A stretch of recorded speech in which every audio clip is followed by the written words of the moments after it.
Hello everybody, it's Dr. Johnson. We're going to talk a little bit about the immunity that we can have in our human bodies, which is pretty cool.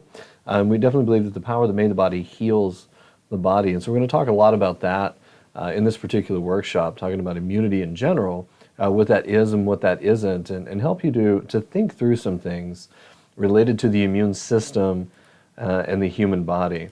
But I guess we'll get started with myself. So I'm Dr. Johnson, Dr. J, as some people call me, but I got my bachelor's in human biology and doctorate in chiropractic. I've been in practice for about 11 years now. And so all of that, it's not really just the letters of my name or the titles that define who I am.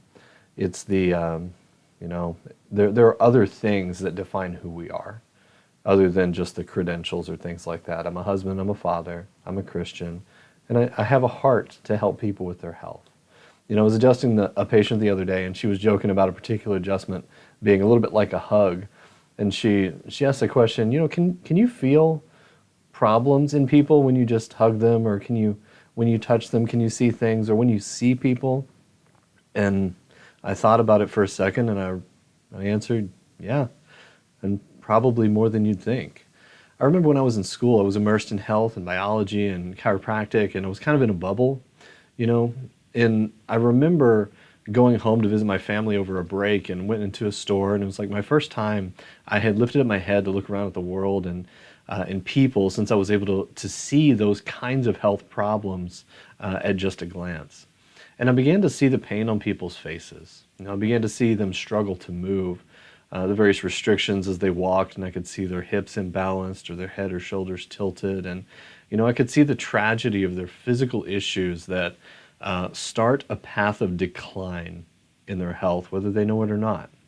I'd see people and I'd begin to see the dark circles under their eyes and just see a general lack of vibrance in their existence. And I realized that if these things left unchecked will continue to destroy the quality of their life and become a terrible burden on them. And then unfortunately also can be on their families. And it just broke my heart. And I knew that these were exactly the kind of things that I could learn to help with. And so I dedicated myself to learning how to detect and correct subluxation patterns in the most effective ways that I could, and knowing how much of a huge effect that would have on other systems of the body, because ultimately your nervous system controls everything. Often I would run into people in the beginning of practice, and I knew the kind of health that somebody was headed for. They're going down the wrong path, and I knew I could help them. But some people simply weren't ready to change. They weren't ready in their journey, and it weighed on my heart. And so heavy some nights that I would lay awake, wondering what more I could have said to help them to understand. And so over time, I began to realize that it wasn't my job to save them. It was my job to speak the truth, and it was up to them to accept it or not. It was their choice. And I had to accept that and respect that. Even if they made a terrible choice, it was theirs to make. And so when we talk about immunity in our day and age, if you disagree with someone, it's as if you assault the person themselves.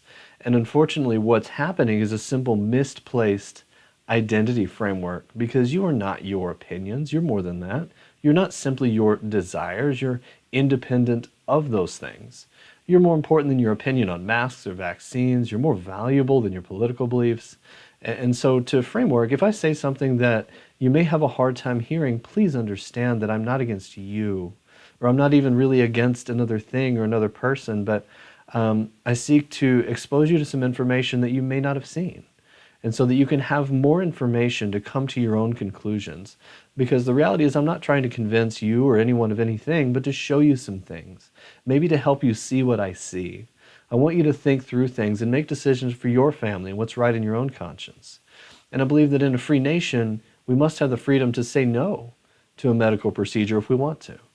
Consent must be required, not under duress or fear of losing our jobs, but freely chosen. And if we lose the freedom to decide what's put into our own bodies, we have a dangerous precedent where our own bodies effectively are not our own. It essentially belongs to the government. And I pray that God works in a big way through all this confusion related to the immune system and immunity and human body and what things are real. And I pray that we'd be transformed by the renewing of our minds, as it says in Romans 12. And that God will give us a spirit of power and love and self-discipline, as in 2 Timothy 1. And I pray that he draws more people to himself. And so as we talk about immunity, let's just go back to the root definition here. So if you look at immunity, the dictionary defines immunity as the ability of an organism to resist a particular infection or toxin by the action of specific antibodies or sensitized white blood cells. So we know that we have an innate immunity that's nonspecific, and we have a specific type of immunity that also happens, which I'll explain later. But it's related to the organism's ability to resist, which does not mean that everybody who's exposed gets sick. Immunity is when you have the power to resist. And so that's what we're going to talk about. There's also a legal immunity, which you'll hear a little bit about later, and that's an exemption or protection from something, especially an obligation or penalty. Like, unfortunately, the vaccine manufacturers have legal immunity, whereas we're trying to build some human immunity. Same word, radically different meanings. But specifically talking about the resistance, because that's what we want. We want to be able to resist the stresses of life, whether that be an infection or a toxin or whatever that is. But resistance is variable, even in the same person, not just per person, but the same person. You know, if you think about it, there was a time in your life where your resistance was high and everyone around you got sick, but you didn't, because you were able to resist. Another time when you're just run down, you know, you're worn out, your resistance was so low. Somebody could sneeze across the street and then you would get sick, or maybe you know somebody who's like that. And today I want you to understand that it's less about the thing itself that you're exposed to. It's less about the toxin itself, although we do want to avoid those things. It's more about your ability to resist.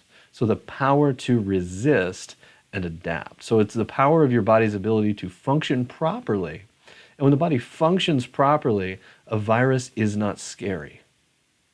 The power of your body to perceive the situation at hand, whatever's happening, the power of your body to adapt to that situation, and then the power of your body to resist the forces of that situation. That's immunity, not simply a lack of exposure. And according to the definition, that lines up very well with what we're talking about today. So, questions that we want to ask ourselves: do we build strong resistance? Do we build a strong immune system by never going outside? No. Do we build a strong immune system or strong resistance by never breathing a germ? No. Do we build a strong immune system or strong resistance by bypassing natural systems artificially? No, none of these things, none of these strategies makes the immune system stronger. The immune system is a lot like a muscle. It must be tested. It must be used. It must do some work to build itself over time. You can't avoid going to the gym simply because you might get sore or because you're afraid that you might get injured. Does that make you more resistant to injury? No. What makes you more resistant to injury is building mobility and alignment and strength. And how do you do those things? You actually go to the gym and you work the muscles. It's literally why children, to build their immune system, it's literally why children put everything in their mouths. You may have noticed that. I remember seeing a meme early on in this whole thing when mom had a mask at the grocery store and her toddler was literally sucking on the shopping cart handle. And I guarantee you that thing's loaded with a variety of germs, but that's how the immune system learns what germs are, the specific varieties. And so that's how the immune system grows. The body begins to recognize the environment. It sees the dirt, it sees the germs, and it learns, and it grows from that. So let's talk a little bit about the Max Living approach. And really, it's all about these 5 principles, these 5 essentials to build your resistance, to build the functions and the healing capacity of your body. So the core of chiropractic is, obviously, if you're in the office, you know that that's the core of what we do here. And that's the core of what we do here because that's how your body works. Because your brain and your spinal cord control every single function of your body. It's literally the powered wiring to everywhere. When you overload your switch in your house, one of the best things that you could do is not go inspect every lamp, but to go back to the circuit breaker. You go back to the fuse or the breaker that tripped. in your body that's along the vertebrae of your spine. That's the breaker switch that trips when your life stresses overload. You end up with an issue in your eyes, ears, nose, throat, that's usually going to overload in the C1, C2 area of your upper neck. And so you can open those things up and get it moving. And in so many cases, I've seen people immediately be able to breathe through their nose better, or immediately start getting drainage. Or a child with an ear infection gets some of that gross stuff starting to drain. And it's wonderful. It's gross, but it's wonderful as those things begin to function more normally as the body intended, because the body is amazing. That's one of the things I think that all of the focus in recent years has been to kind of avoid the fact that the body is incredible and capable, and to think that we are weak and deficient and we need all these other outside things, when in reality so many of these outside things are not only not helpful for the long-term health, but they're actually harmful for our long-term health. And we'll go through that. But nutrition is another big one. Okay, so you are what you eat. It's the building blocks of life. It's like the Lego building that you're going to do. Let's say you've got a Star Wars ship that you're going to build. You know, you've got to have all of the different Lego pieces, right? You got to have all the different building blocks that are there. You need all of the pieces you need, and we need to make sure that you're not missing any pieces as well. If you're missing pieces, you can't put in pieces that don't go in there. You don't put a piece of a Cheeto or something in there instead of one of the Legos. It doesn't work that way. And you need to make sure that you're not missing any of the vital pieces that are there for that construction. And then you have the blueprint. You have that booklet that tells you all the different steps of exactly what to do. In the human body, that's your genetic code. It tells you exactly what you need to do. And then we need to have an intelligence to actually follow the directions and do those things and figure it all out, because these things don't build themselves. And the intelligence that your body has, the power that you heal with, is in your brain. The power that God gave you to heal exists there, and it controls every functioning from when two cells come together to your last breath. All of that power is there running so many things that you took for granted. But in the nutrition piece, and the principle there is that you need all of those nutrients. You don't need extra stuff that's unhelpful, and you need to make sure that you have all the right things. And in our mindset, that's so much of what we've got to talk about today, because in our day, we have to filter the things that are helpful versus the things that are seemingly more agenda-driven to try and get us to do a certain thing, rather than being free to make our own decisions. And then our mindset, too, about our health and our body's capability is that natural immunity is always going to be better. Not only is natural immunity possible, but it literally creates the best result you can possibly get.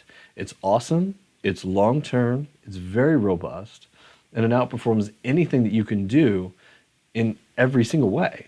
You can actually do things to boost your immune system. You can actually do things that facilitate your capacity of your own body to naturally resist. And that's what these 5 essentials are all about. And that's the mindset that we want to go through this. And you know, if we follow these essentials well, think about it. A fully healthy body, and we've seen this, where some people get infected and then somebody who's in the mix right next to them does not.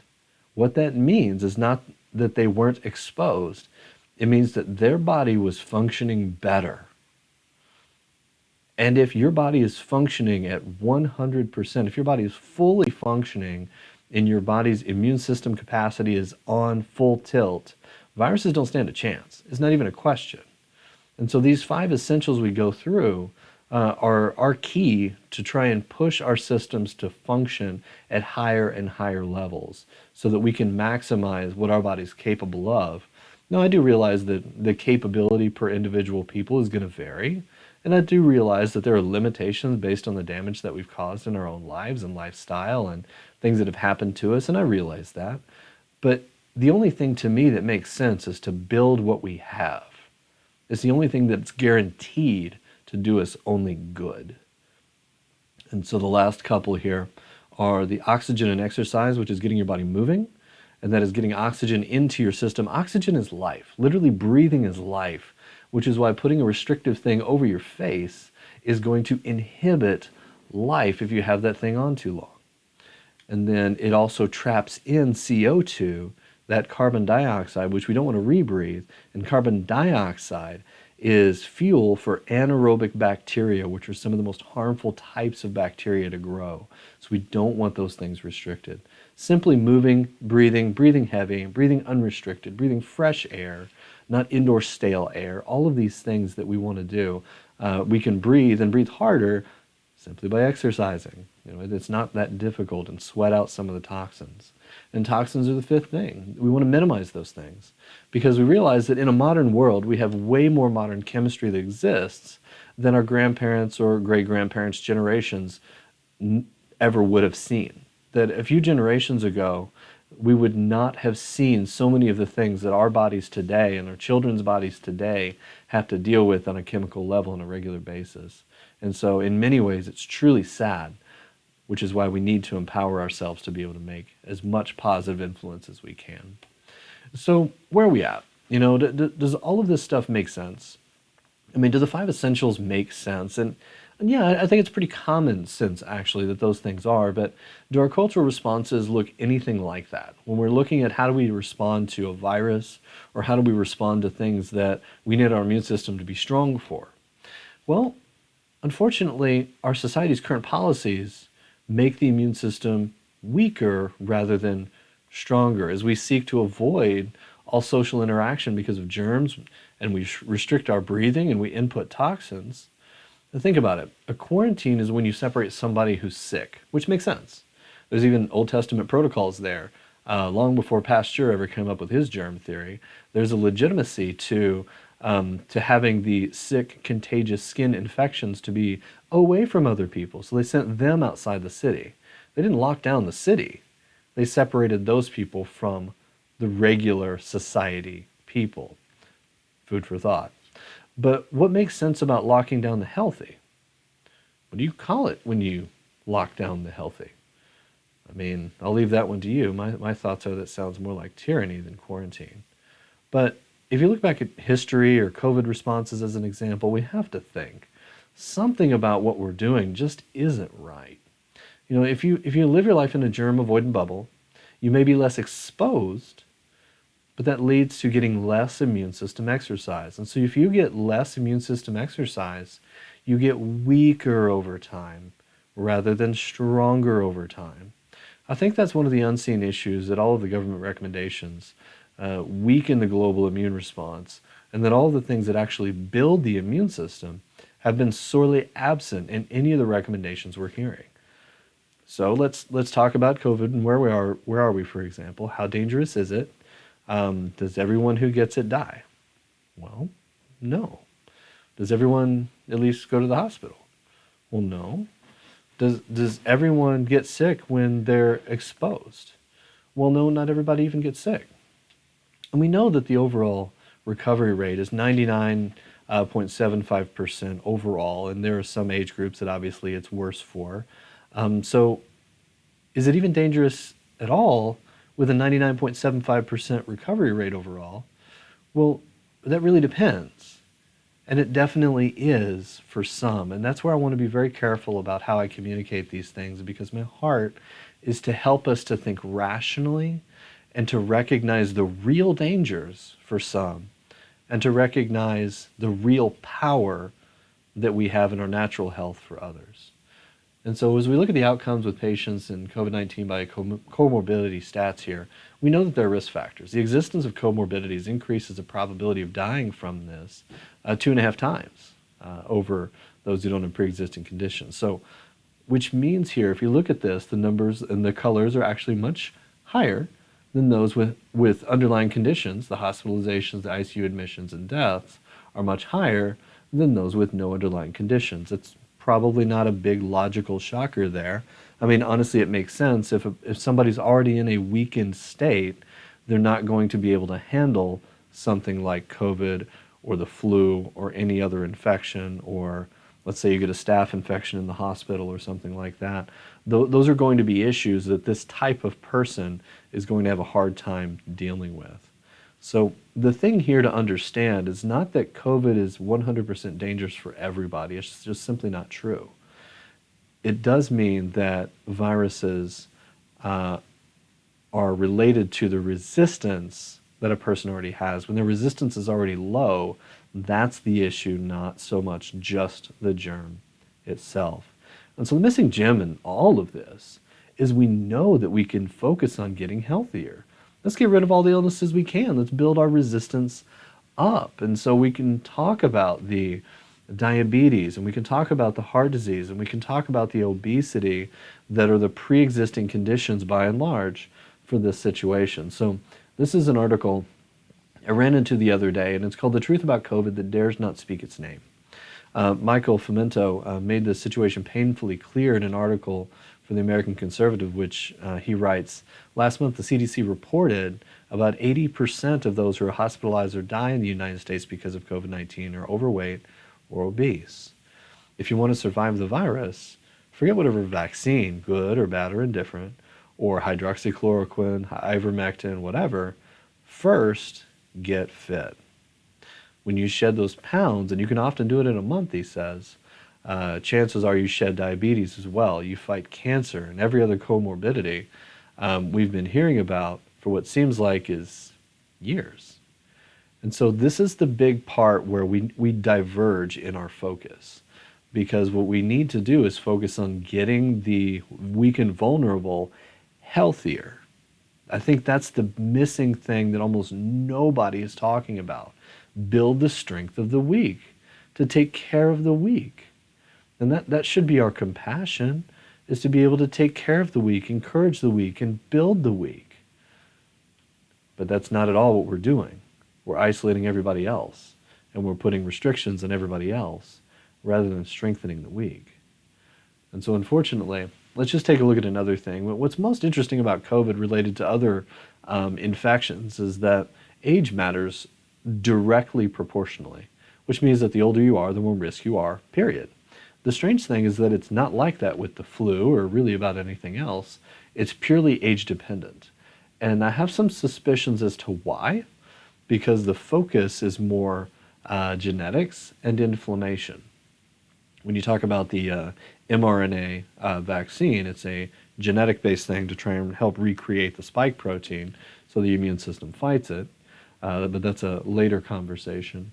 And then the telomeres that we have at the end of our genes tend to shrink as we age. And then, of course, the weaker you are, the more shortened your telomeres are, then that's going to be a whole other factor here. But then, of course, just inflammation in general tends to rise as we age, and we have a harder time handling it.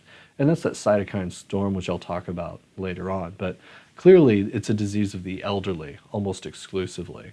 So let's improve the health of the elderly. That makes sense to me. Let's focus on that. Well, what about the children who are essentially at zero risk here? It's almost like it's non-existent for children. To give you a perspective, as we look at if you're a child at all, 14, 15 years old or under, we're looking at 2 deaths per million according to these statistics. To give you a perspective of what 2 per million is, the likelihood of being struck by lightning is about 2 per 1 million. So a child dying from COVID is literally an identical risk of being struck by lightning in a given year. So we typically say, well, you know, that's just like getting about as likelihood as getting struck by lightning, so it's kind of zero risk. And we tend to say phrases like that. It's like, well, might as well just get struck by lightning. But we recognize this. It's so incredibly, absurdly rare that it's historically a joke. But that's not how we're treating it when it comes to policy. We take a look at things. This is an interesting dive into toxicology reports. This is available at Science Direct if you want to look some of this up. But the article and these researchers were looking at why are we vaccinating children against COVID-19? That COVID-19 attributable deaths per capita are negligible in children. Most importantly, the clinical trials did not address long-term effects that serious would be borne by children, adolescents, and potentially for decades. The risk of death from COVID-19 decreases drastically as age decreases, and the longer-term effects of the inoculations on lower age groups will increase the risk to benefit ratio, perhaps substantially. And so then effectively, for people who are not already in the highest age or high comorbidity category, we have 100% risk for those people. And so this is from a friend of mine, Dr. John Bartimus. He wrote the Autoimmune Answer book I would highly recommend. But he posted these things and shared some of the data, highlighted a few things, and so I appreciate that. But the increased risk to benefit ratio here makes it essentially 100% risk to zero benefit for children to get the vaccine based on the data. Obviously, you may have different ideas, especially driven by things that you've heard or things that you feel or whatever, but according to the data, there's not a rational case that I can see here. And so what's interesting is that we have other countries that are coming to the same types of conclusions. We have Norway, Sweden, Denmark, and Finland who stopped recommending the vaccine for children under 18 for Norway and Denmark, and even those who are under 30 for Sweden and Finland. Of course, the FDA responds to the Nordic countries suspending the usage, and essentially the FDA thinks it's still worth it. Of course they would. And the health officials in the Nordic countries clearly don't think so. So let's compare a little bit to something else that we're very familiar with, and that's the flu.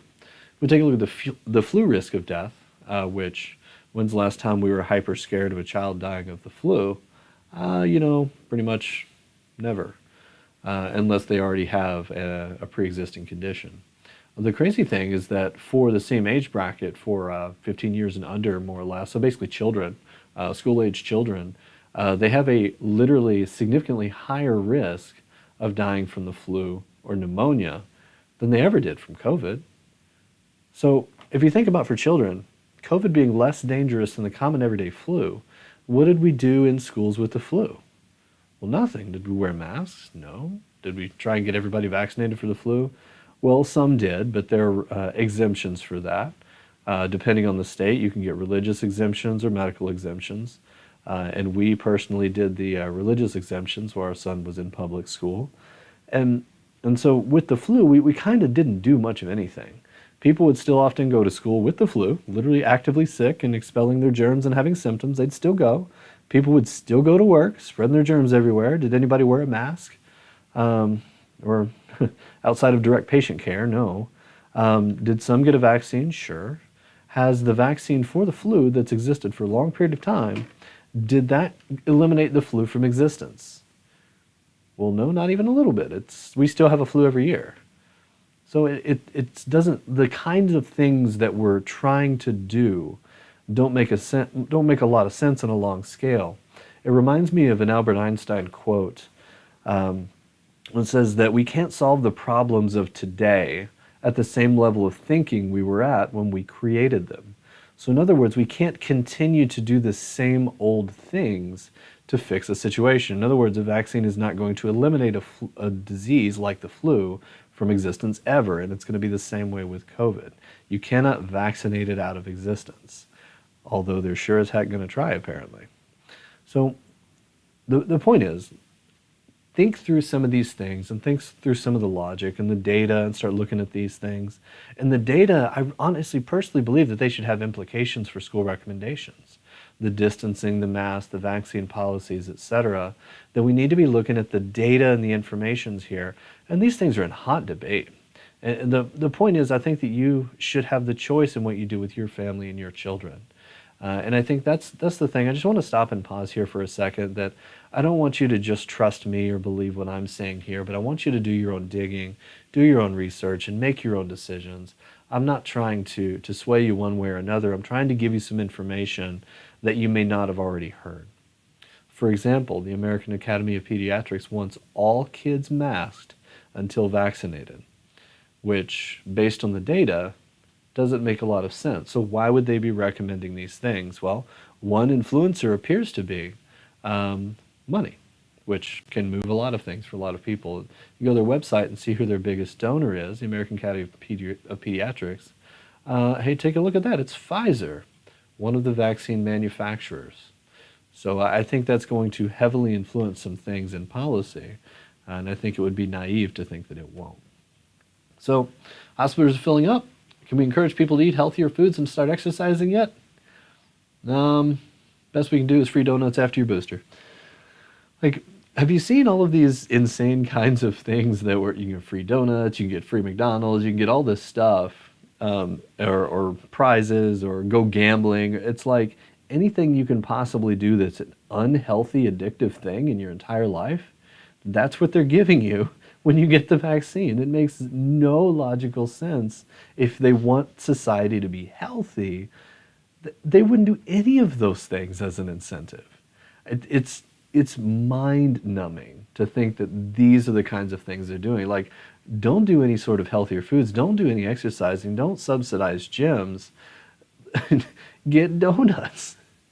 Like, and it doesn't take a rocket scientist to know that getting a bunch of donuts is not healthy for you. In fact, donuts are going to tank your immune system response. They're going to suppress your immune system response. And if there are any scientists worth their salt in immunology, they would have to know this. But here we are. It's one of the strangest things. And I've seen it, you probably have too. We incentivize these things that actually harm your immune system. And what kind of message does that send? That sends that the value of being healthy is less than just simply being vaccinated. That means that if you are very healthy, high immune system fit, all the characteristic, the guy training and has the abs type of perception, that guy, if not vaccinated, is considered sick and dangerous. But the guy who's morbidly obese, who knows what his diet and exercise capability is like, may have type 2 diabetes, whatever, but if he gets the vaccine, he's considered healthy. What in the world is wrong with this definition? Okay, so let's address another elephant in the room here. Hospitals are filling up. So let's talk about that for a second. This is from the Illinois.gov. I believe this was from September of 2021. So the number of ICU beds in Illinois was 3,144, and the ICU beds available was 500. So you have 500 extra beds available there, so nearing capacity percentage, sure. ICU beds occupied by COVID patients, 515. What's interesting is the ICU beds occupied by non-COVID patients was over 2,000, so literally 4 times as many non-COVID as there is COVID. So that's 16% of ICU beds available. Okay, 16% occupied by COVID patients and 68% occupied by non. So what we've got is kind of a strange situation. Ventilators are kind of the same type of structure there. So hospital capacity, stats from September 2021 in Illinois. Our hospitals at or near capacity there, many of them. Sure, we'll go with that, 85% roughly. Is it all COVID? No, just about 16% of their beds are COVID. So 16% is not a lot of percent, is it? No. Are there staff shortages? Sure. Have been for a while, and it seems to be getting a lot worse more recently. Would shortages affect the amount of capacity that they can have? Yeah. Would that lessen the number of beds available because they can't be attended to? Yeah. Would that artificially inflate the capacity or at or near capacity perception? Yeah. You would be at a higher capacity percentage if you simply have fewer beds that can be attended. So that's going to appear at a greater percentage of capacity simply because you have fewer staff. And I think that looks devious if that's being done intentionally. I guess I don't want to judge the heart of people, but be aware that with the phrases being tossed around, consider the data, consider what's real, and consider what's potentially not. Now, there's also the vaccine mandates, and that's a hot topic. So if staff are being fired because they refuse to vaccinate, is that going to help the shortage problem? No, that's going to make shortages much, much worse. And so when we look at that, we have to think about some things when we have the current situation, which seems very irrational when it comes to natural health. Wonder why. You know what? Under the CDC's direction, which is kind of the primary influencer here, the industry influence has unfortunately silenced a lot of the voices that don't agree with its one-size-fits-all medicine, aka the CDC guidelines. And, and by the way, the CDC's way is not the only way to survive or to seek health. And in fact, they've got a pretty rough, horrible track record. You take a look at some of the stats of our nation well before the COVID pandemic, we have one of the highest infant mortality rates of all industrialized nations. Almost half of children have at least one chronic disease diagnosis. Pediatric cancer is literally the leading cause of death outside of accidents for children. 1 in 7 is on an antipsychotic, 1 in 6 with a learning disability, 1 in 12 suffer with asthma, 1 in 5 diagnosed with an emotional, mental, or behavioral disorder, 1 in 5 with obesity, 1 in 13 with allergies, 1 in 5 or 59 with autism, and 1 in 34 in some areas with other statistics. And what we have here is some of the worst stats for children's health in the entire world underneath the direction of the CDC. So we've got to ask ourselves a very important question here. Who are we trusting? And so the CDC has become the singular voice on these things and cannot be questioned, like almost dogmatically cannot be questioned. The state and the county health departments simply rubber stamp any recommendations from the CDC. But can they really be trusted with so much power and control? I don't know. With me, with somebody has that much power and that much control, I get a little bit squeamish in general just because I know the heart of man. The heart of man is wicked and sinful, and that money involved can cause people to do some terrible things. And then we see things like being fact-checked everywhere, and we have, that's essentially code for our community guidelines don't like your implication.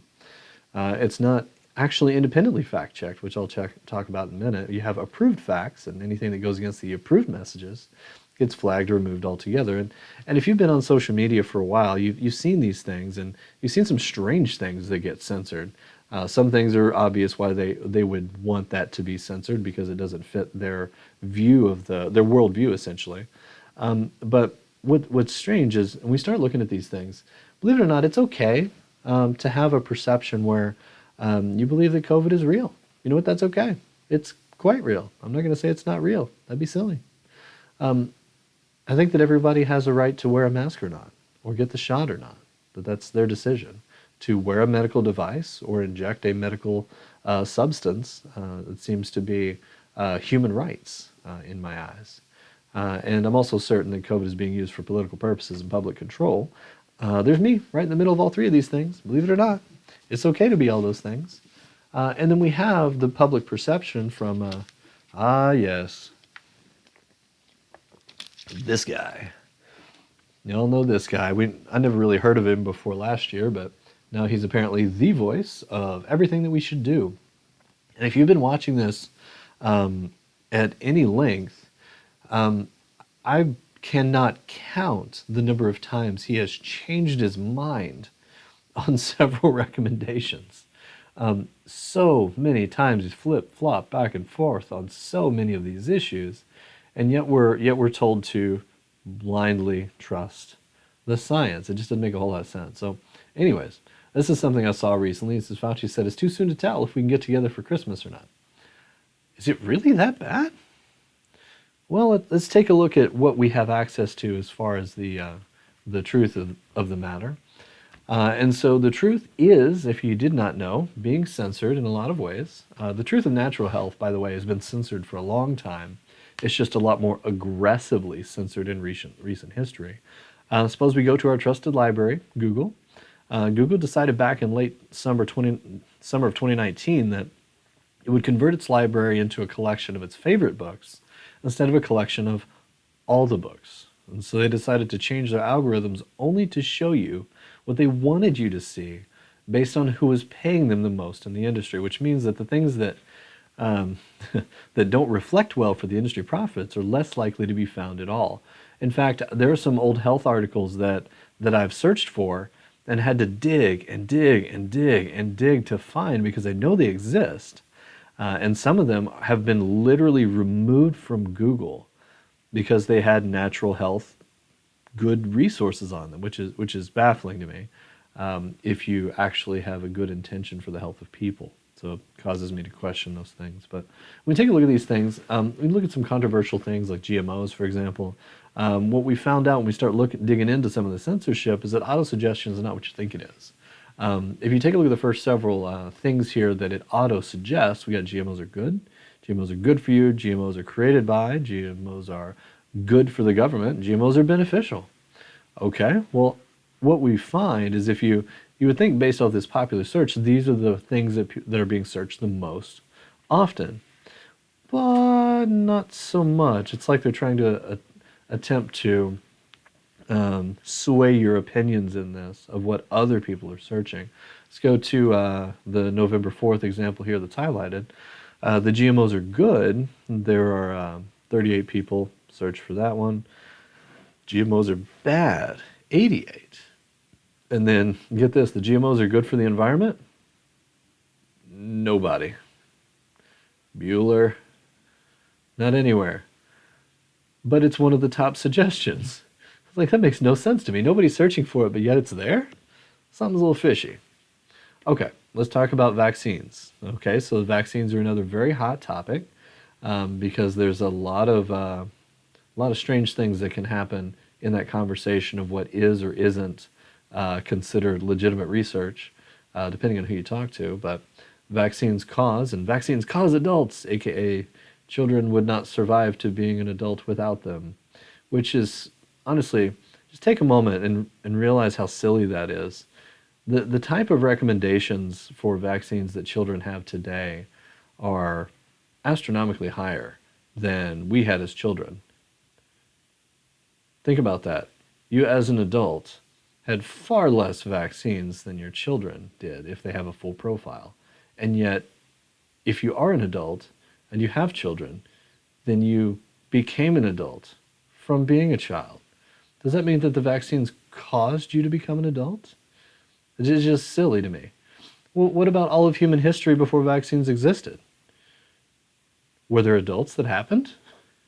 Well, clearly, there were adults that happened. This is goofy. So apparently that's what they think is the top search here. And then allergies, SIDS, ADHD, and other health issues that have been known to be caused by or triggered by vaccines.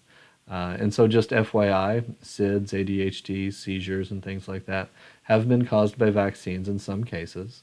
Not everybody, obviously, but in some cases, these things have been found to be caused by those things. So, FYI. But what Google seems to not want you to think is people are searching related to autism. So vaccines cause autism is actually the much higher search component versus vaccine causes adults, which is almost not even on the radar other than probably trying to figure out what does that even mean. So the perception of what's actually being searched versus the autosuggestion is just distorted. And I think one of the things to recognize is the money seems to be the driving force here. So GlaxoSmithKline, which is a pharmaceutical company, and Google parent forged 715 million bioelectric medicines firm together. So follow the money. You know, any pro-pharmaceutical information is going to be seen at the top. Anything that would suggest or even auto-suggest things that have a negative effect are likely to be suppressed. So, and then there's some things that just don't make a whole lot of sense to me. So if you can see this spot here, we have sensitive content. This photo may show violent or graphic content. So I'm going to give you a little bit of a warning here. Sensitive content, if you don't want to see this sensitive content that Facebook censored, then you need to close your eyes or you need to turn away for a moment now. Okay, here I go. I'm going to show you, for those of you who wanted to know, here's what was censored. We have a little flower. Look at that. There's a cute little flower right behind a glass. And it says, stand up for what you believe in, even if it means standing alone. I don't know why that's censored. Maybe there's a subtle meaning or a hidden something that I'm just not aware of and I may be naive to. But that seems quite strange to be blocked. And so I would highly encourage people to stand up for what they believe in, even if it means standing alone. And I certainly don't want that message to be censored. So when you start looking at some of the companies that are involved in immunity in today's day and age, you want to be very aware of which ones are involved here and which ones that we think that we can legally trust. You take a look at the largest criminal fine in U.S. history Guess who holds that record, that trophy, if you will? That one goes to Pfizer. Great job, Pfizer. $1.3 billion that they had to pay out. Largest criminal fine ever imposed in the United States. So Pfizer is a legally criminal company. Yet we're supposed to blindly trust them when they have legal immunity from any vaccine reactions. Makes zero sense to me. And so, U.S. Department of Justice, here's another one. What's one of the other companies who makes vaccines right now? Johnson & Johnson. To pay more than $2.2 billion to resolve criminal and civil investigations. So, craziness. Off-level marketing, kickbacks to doctors and pharmacists. All these things are illegal and criminal, and yet paid out a couple $1 billion. But that's just chump change to them. I think, again, be very, very aware that there is this industry is wrought with fraud and criminal acts. So how about the CDC? Obviously, we get a lot of recommendations from the CDC. Surely they're free from all of this bias. Well, here's one from 2016. A group of more than a dozen senior scientists at the CDC lodged an ethics complaint alleging that CDC was being influenced by corporate and political interests in ways that shortchanged taxpayers. In other words, getting taxpayers to pay for drugs so that they could up the profits that the CDC would benefit from. This is crazy. They noted the pervasive nature of unethical practices throughout all levels of the CDC. So it wasn't just like one guy. Authors concluded the CDC has a long history of bias and troubling conflicts of interest, and the history calls into question the scientific validity of recommendations made by the CDC. So in other words, the CDC, Pfizer, Johnson & Johnson, all of them have some serious troubling conflicts of interest here, and yet these are the people that we are supposed to be trusting when it comes to making our decisions. So I find that hard to trust. So here's an interesting thing. We have Dr. Bill Gates. I mean, not doctor, not even a biology expert. Dude from Windows. Why is he telling everybody to get vaccinated? Okay, he made computers, therefore get vaccinated. Anyways, the interesting thing here is there's a picture of him right next to a stack of books, and obviously if you're going to be an influential person, you're going to be top end in certain things, you need to be as educated as you possibly can. And so he reads books, is the implication here. What's strange is one of them is literally how to lie with statistics, if you look at the picture there.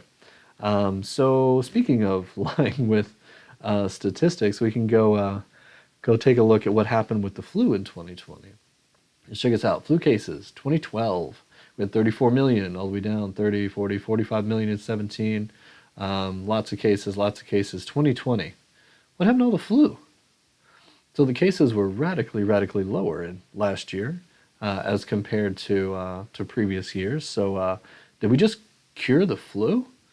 And these are the kind of things that cause, if you're looking at the data and you're looking at the numbers, not just listening to the people interpret things for you, this is going to cause anybody with a scrutinizing eye to wonder, wait, what?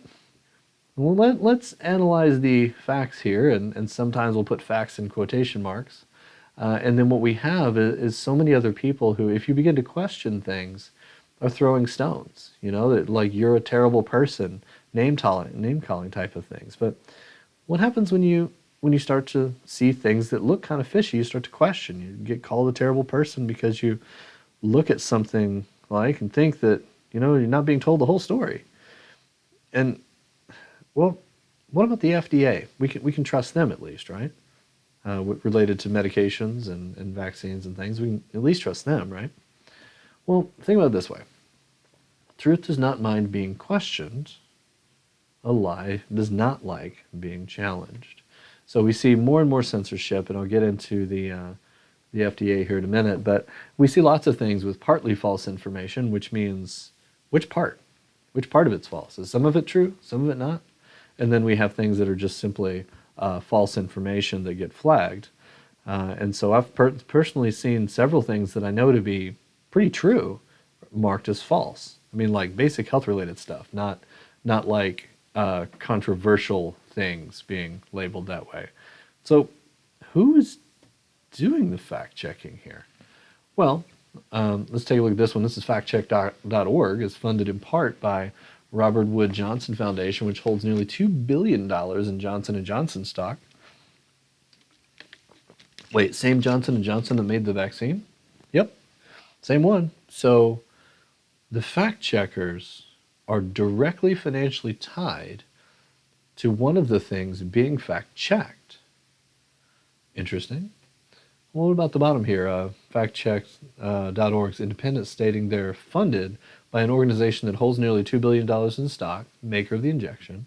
So Facebook is one of the primary places where people in the world basically get their information these days, from the kind of de facto commitment to objectivity that, if it's not fulfilled, for example, by having its fact checkers funded by Johnson & Johnson, that's a serious issue when we're being fact checked by people who have a financial interest in the facts being a certain slant. Craziness. So FDA approved, right? I don't know if you know this or not, but the swine flu years ago, the H1N1 flu vaccine actually got recalled. So after about 50 deaths, swine flu vaccine got pulled from the market. And then we had, on this one at that particular time, there were recorded 13,000 deaths, and the FDA gives approval to Pfizer for their vaccine for COVID-19. A little perspective, vitamins are not approved by the FDA. Twinkies are. So what's craziness is the amount of deaths that exist through a government reporting system, so not a fringe organization. That's what they have. So remember, kids, every commercial that begins with "you may be entitled to financial compensation" refers to something the FDA approved. Until next time, thank you, He-Man. So anything recalled by the FDA was once proven safe and effective, in air quotes there. So here's some examples of FDA and various other issues connected. So we've got Scott Gottlieb. Left's the former FDA commissioner in charge of regulating Pfizer. On the right is the current member of the board of directors of Pfizer. Interesting. Pfizer FDA connection. Hey, look, we've got an FDA Moderna connection. Hey, look, we've got a Reuters in charge of informing people about COVID vaccines. And on the right, we have the current member of the board of directors of Pfizer. Interesting conflict of interest there. And then we have the veritable Dr. Fauci. So the NIAID director under National Institutes of Health, and on the right, we have the funder of an actual gain-of-function research related to bat coronaviruses at the Wuhan Institute of Virology. Yeah, gain-of-function research was a whole hot topic back in the day, but apparently he got some connections there. So what we have is a chart of the reported deaths by vaccine type through all of modern history. The number of deaths associated with the adenovirus, cholera, rubella, mumps, all these different types of vaccines from 1990 to the present. And so when we take a look at this one, you may notice at the very bottom here that in particular on this specific line, it's the biggest line of them all. And that's the COVID-19. At the time that that chart was made, 16,310 deaths were reported as a result of the vaccine, and that's according to the government report. So the VAERS reporting, the data reporting injury. And so this was an article done just a little bit before that. On the right here, it says 15,000 deaths and more than 700,000 injuries reported to VAERS since December 2020 and the rollout of the vaccines in the United States. So I guess I'm saying that, that things are, it's not perfect. By no means is any medication or any vaccine perfect. And I think that we need to be very, very aware that no drug is going to be perfect in general, and that we cannot blindly trust things, especially when they haven't been long-term tested, because it hasn't been a long-term. And then we have the other kind of immunity we need to address. The other elephant in the room is that you can't sue Pfizer or Moderna if you have severe COVID vaccine effects. The government likely won't compensate you for damages either. that they literally have immunity. You cannot sue the manufacturer for these things. And what's strange is that this began, I think, back in the early 1980s. I forget who was the president who ended up signing something related to that. And Fauci was actually involved then to give immunity to the vaccine manufacturers in public health interest. I'll air quote that one. But the thing that we have to deal with is that some of us think that we're listening to science when you're actually listening to paid promotional ads by trillion-dollar industries that make up their own science. And the majority of that science benefits them, not you. So when it comes to trusting the science, which is a phrase that we hear all the time related to immunity, but we need to pay attention to trusting the science when it comes to a lot of things. But the reality is, if science was never questioned, you'd still be drinking cocaine in your Coca-Cola, giving kids cough syrup with heroin, spraying people with DDT, and smoking the cigarette brand your doctor recommended. So if we didn't question the science, we'd still be using asbestos, mercury would be cures, so many of these other things. And questioning the science, it has been a part of history that has always made us better. Questioning science is not wrong, it's not disrespectful, and it's not stupid. In fact, it is the intelligent, mature, and moral thing to do when you notice something's amiss. It is literally science itself to question science. In fact, every new discovery in science puts into question the old science. To look at a current view, one current view, let's say, let's call in the flip-flop forever change Fauci recommendations. Let's say you pick one of those things and you tell everybody to trust one of those things. It's ever changing. If you have the current view of ever changing understanding of science and you think that everybody should hold to that and not question it at all, it's actually a very closed-minded and dogmatic rigidity. It's more akin to a religious cult where you can't ever question anything. So please question things. My goodness, question me. You know, as I share this information, I don't have all of the information in the world, but I did have about 300 slides for this talk and I had to shorten it. So let's talk a little bit about, because we know that historically, science has told us certain things and that's had some horrific health consequences. So 50 years ago, this was in 2016 that the article was released, that the sugar industry quietly paid scientists to point the blame at fat. And what did we end up getting developed out of that? Is the low-fat diet trend. And out of that, we ended up with way more low-fat foods. And because low-fat foods taste like cardboard, what did companies start adding into them? Sugar, which made the sugar industry very happy. And so, gosh, this Sugar Research Foundation wanted to point fingers elsewhere to hide the sugar and its role in heart disease situation. So we just basically got blinded. And I hope you're aware at this point that a low-fat diet is terribly unhealthy. But it was so unquestioningly accepted that our entire society by and large moved in that direction. And sadly, millions of people died and families have suffered because of bad advice in the name of science. I mean, think about statistically as a society, when we started the low-fat diet, within the last 30 or 40, roughly 40 years now, we've moved in that direction. What happened to the incidence of diabetes and cancer and heart disease and obesity numbers in that timeline? They've gotten astronomically worse, faster than ever in human history, by following this bad advice that we were told was the science, which sadly in hindsight was not the science, but was literally bought science. So I don't know who needs to hear this, but the people that are preaching health and encouraging natural immunity and fighting for freedom and promoting life outside of pharmaceutical drugs are not the bad guys. Let's start looking at a little bit more data. Let's start looking at the too soon if we can get together for Christmas conversation. There's a new study that shows that outdoor football games don't pose a super spreader risk. Like, wait a second. You have 50,000 fans in the stadium and it does not have a significant increase in COVID cases, but we can't go home? I'm baffled by that logic. So here's the study was in the Journal of American Medical Association. I can give you a link to the full article if you want, but um, essentially compared to in-person attendance versus zero fans, no fans, zero versus in-person attendance, no significant statistical increase in COVID cases. Let me say that again. No fans compared to in-person attendance with lots of fans, no significant increase in cases.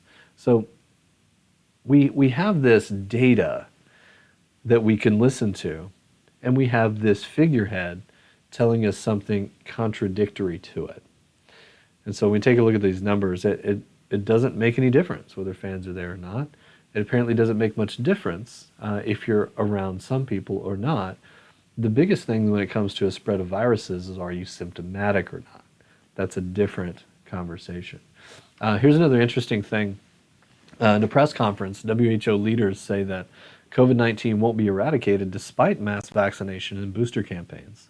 Despite innovations in vaccine development research, the COVID-19 virus is not going away and will likely circulate through society in a similar way to influenza. That's what the officials at the WHO said in a conference. It says on Tuesday here, that was back in September. And what's crazy here is we start looking at this and we start thinking of COVID like the flu, and it just becomes a seasonal cold type of thing. What we're also finding is that the variants, as we get more variants, typically, like in the history of viruses that get variants, the variances get weaker and weaker and weaker, not stronger and stronger and stronger, which is what we're seeing with the Delta and everything else. It's not getting stronger and more dangerous, it's getting weaker and weaker as more and more people develop natural immunity. So much so that Norway reclassifies COVID-19 as no more dangerous than the ordinary flu. Now, there's some caveats here. There's some other parts of the article. They're not saying the original COVID-19 was no more dangerous than the flu. Statistically, for elderly people and those with pre-existing conditions, it seemed to be more dangerous than the flu, although in other populations it was less dangerous than the flu. But what we're seeing here is that as more people have natural immunity and we have more people who have vaccinated immunity, this is what they were saying, is that because of both of those things and because the Delta variant is less dangerous, that at current, the Delta variant is going through is no more dangerous than the ordinary flu, based on the observation of what they're seeing. So we have lots of reasons to kind of question the status quo. And I guess really the question goes back to different paradigms. Like, how is it that the Nordic countries are saying no to the vaccine for children, and yet in our country, the FDA is saying vaccines for all children? So you have clearly very different types of thinking in the leaders of that particular field.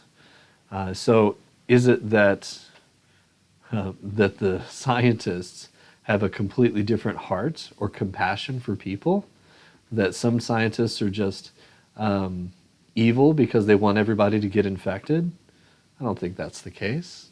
I think that when they look at the data, they see something different, but we also have a lot of conflict of interest in those who are saying things that we hear around here.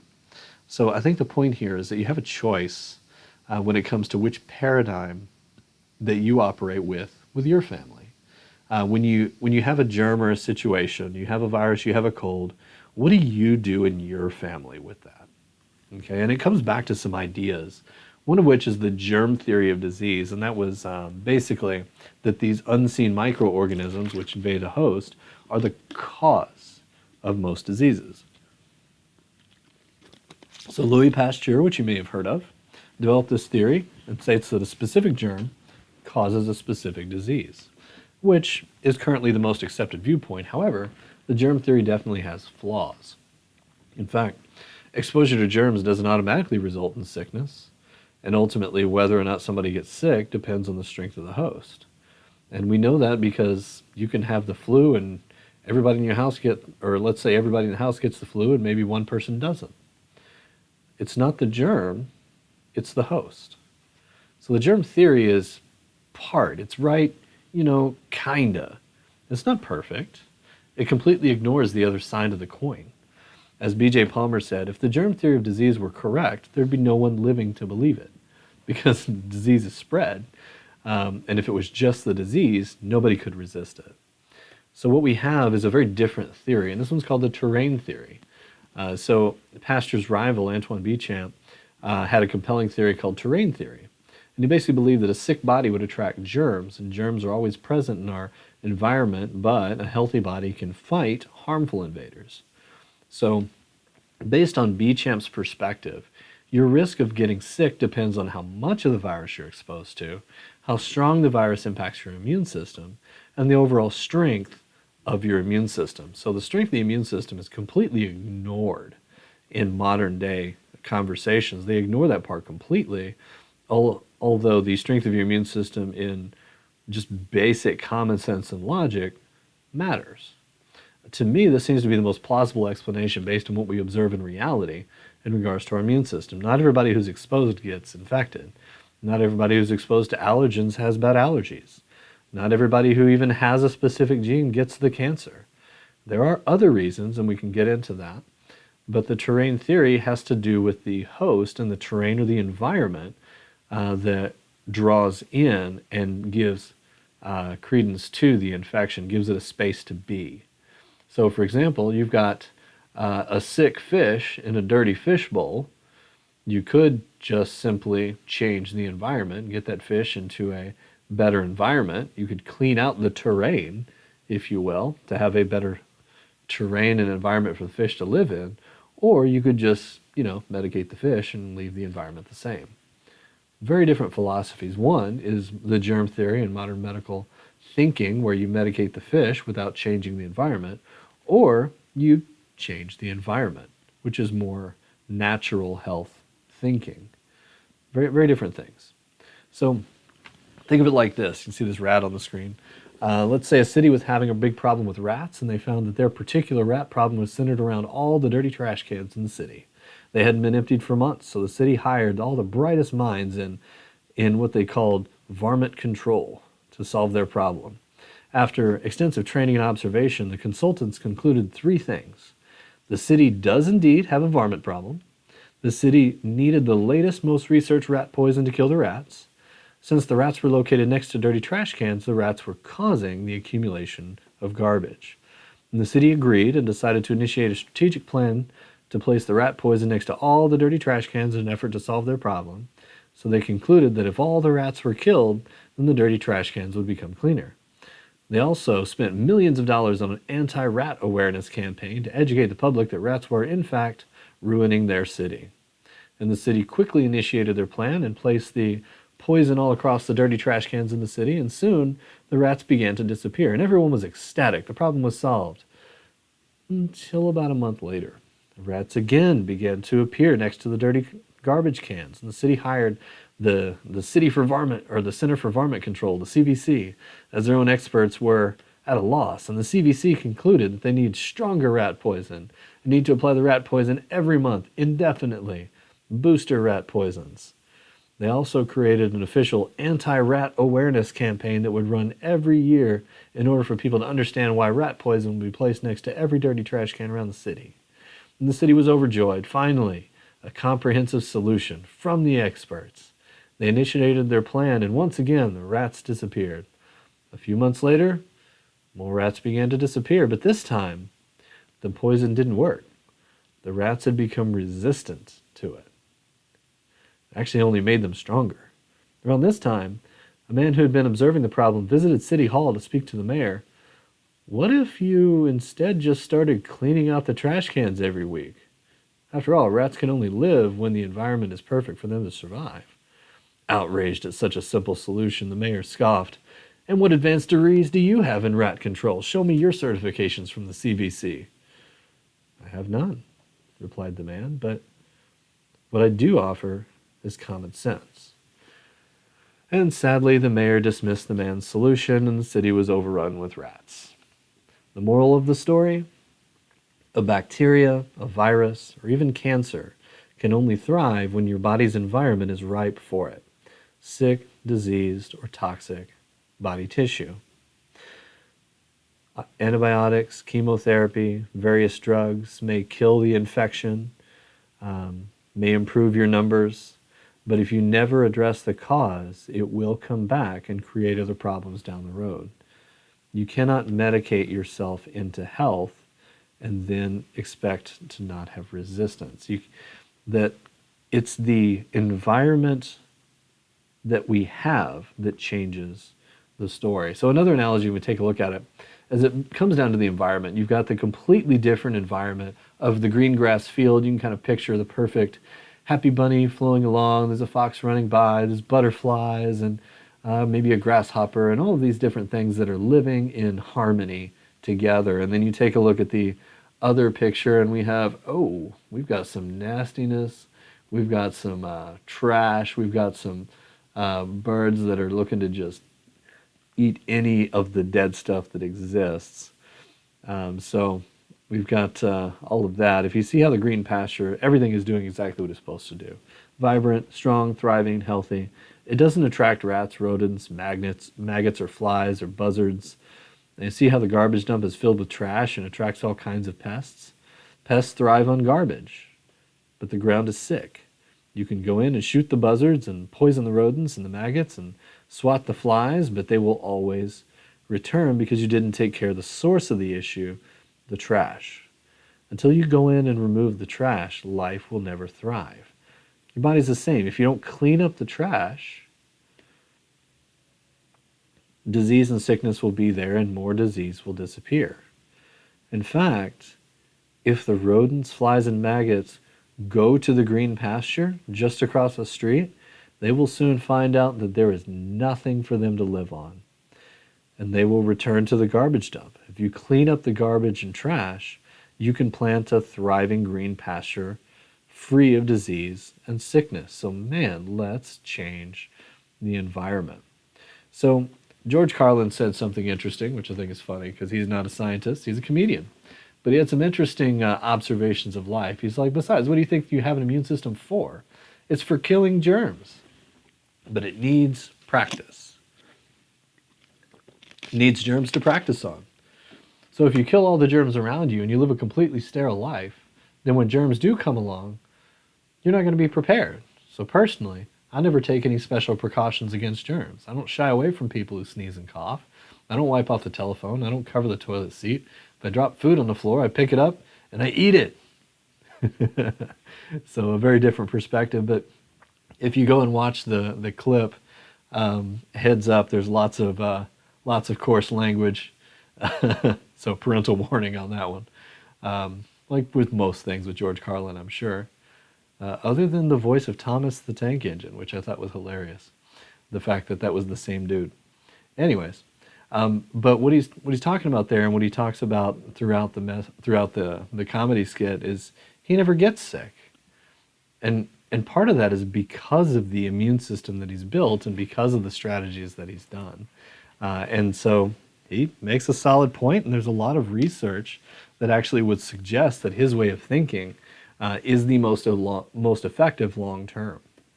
So focus on the host. You may not realize it, but your body's actually engaged in a constant battle against harmful substances, germs and cells that make you ill, whatever.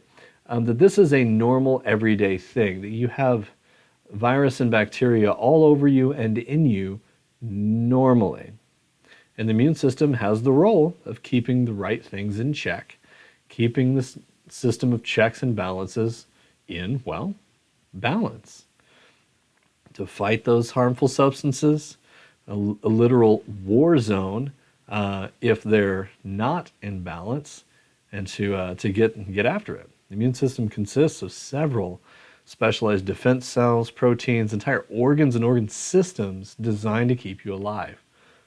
If you take a look at the chart here, we have anatomical and physical barriers, we have our innate immunity, and we have our adaptive immunity, which is pretty cool. These physical barriers, including our skin and the mucosa in our digestive system and respiratory tracts, help eliminate pathogens and prevent tissue and our blood infections. Moreover, components that are secreted by the skin or the mucosa, such as sweat, saliva, tears, mucus, help provide a basic barrier against invading pathogens. So we have physically our skin, and we have the stuff secreted by our skin in different areas. And before you even touch any of those things, I don't know if you realize this or not. Have you ever heard of the microbiome in your gut, the probiotics or the good bacteria that are helpful and good for your body? Well, you have one of those on your skin. You literally have probiotics on your skin. You have a layer of bacteria on your skin as a layer of protection. So should you sanitize your hands? Well, no. I mean, wash with soap, but not antibacterial soap. And it's like having a literal probiotic bacterial army fighting for you. You want those guys there. You don't want to kill off your own army. That's what sanitizing everything does. It just breaks down one of your layers. And the skin, of course, is a physical barrier. We talked about the mucous membranes, and then we also have other things that trap, like in your nasal cavity, and we have the earwax that can trap things in there. And we have certain fluids in the body, like gastric juice, urine, and other secretions that destroy pathogens by creating a low pH condition, so acid. We also have lysozyme, found in tears and sweat and saliva, that are antimicrobials that destroy pathogens. Consequently, there's also a lysozyme that's used in our Max GI supplement that is an antimicrobial agent for the gut. And so it's interesting that we have all of these layers of defenses that exist. If we simply knew that and could take care of that, it'd be huge. So how does the body react to pathogens? Well, your immune system works like this. When the body detects antigens, which are the foreign toxic substances that create disease, white blood cells called B lymphocytes produce antibodies that work to fight off the foreign invader. Antibodies stay in a person's body, act like a germ recognizer, so if a body faces a specific antigen again, antibodies are ready to tag the antigen as bad.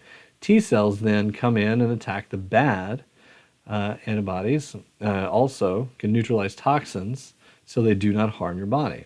All these cells and other parts of the immune system provide protection against disease. So we have two different types.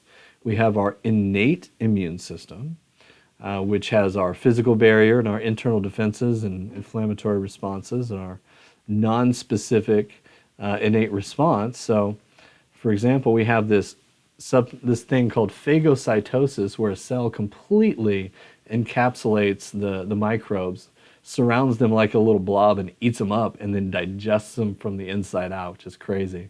If you take a look at the little squid-looking guy on the screen, that's a goofy-looking thing, but it's a white blood cell, and it's literally eating some bacteria. So, good thing you've got the white blood cell monstrosity here on your side. Looks kind of like a kraken. So you have your own kraken defense system in your body. So pretty cool stuff. We have all of these. We have cytotoxic T cells. We've got neutrophils, eosinophils, and basophils. We've got all these different types of innate immunity. And these are the kinds of things that are tested in your blood. We look at your white blood cells and all different types of white blood cells. This is our nonspecific innate response. In our innate system, different types of cells are typically going to respond to different types of things, which is why they look at which ones are elevated when you have an infection. That gets a clue as to what type of infection you're dealing with. So we have our adaptive immune system, which is more specific. And so this is when we look at antibodies and our B and T lymphocytes. And so the combination of these guys, they can have a very specific attack and have antibodies produced by the plasma cells.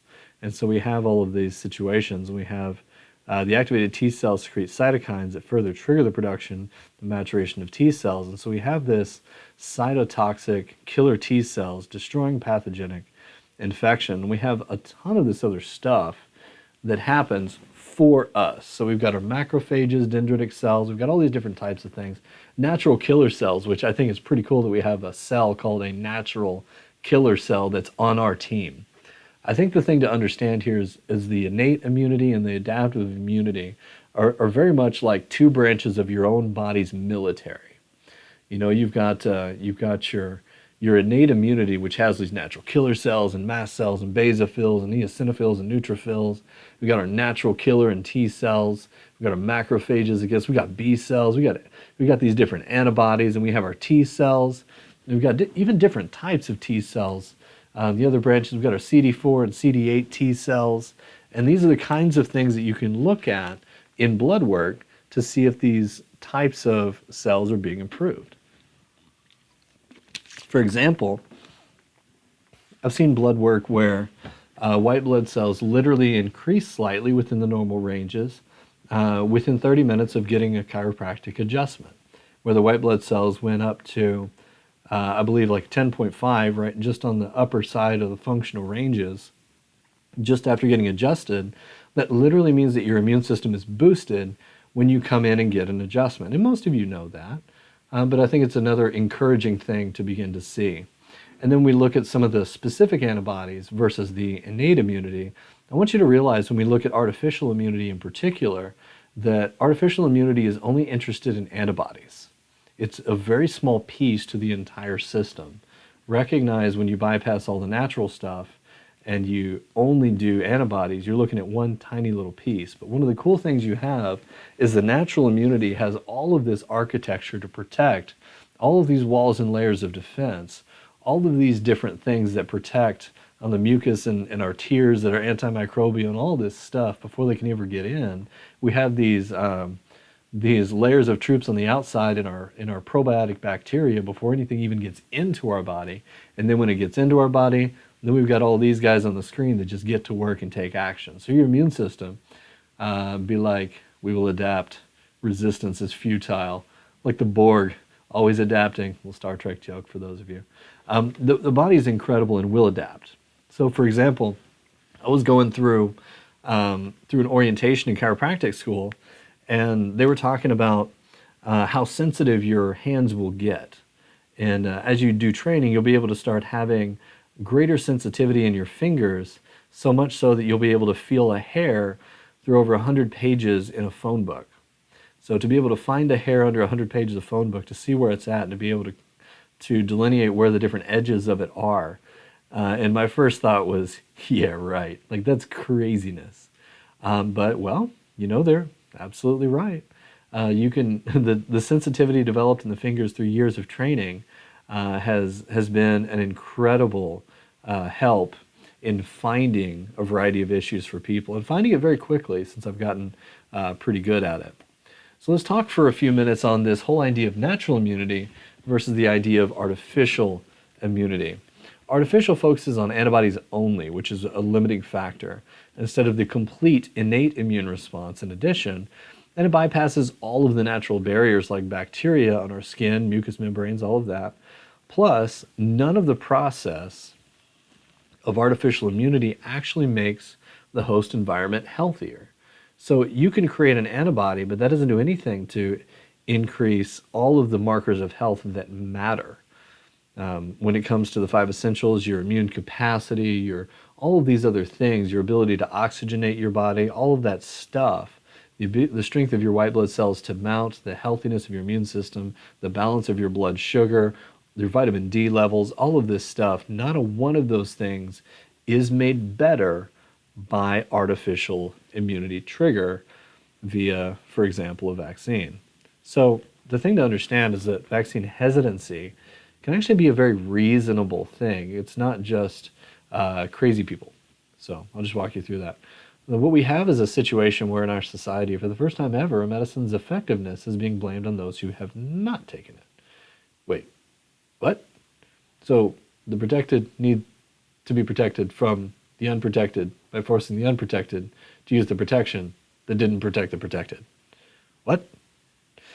Okay, so to be fair, your health is not my responsibility. Your health is not anyone's responsibility but your own.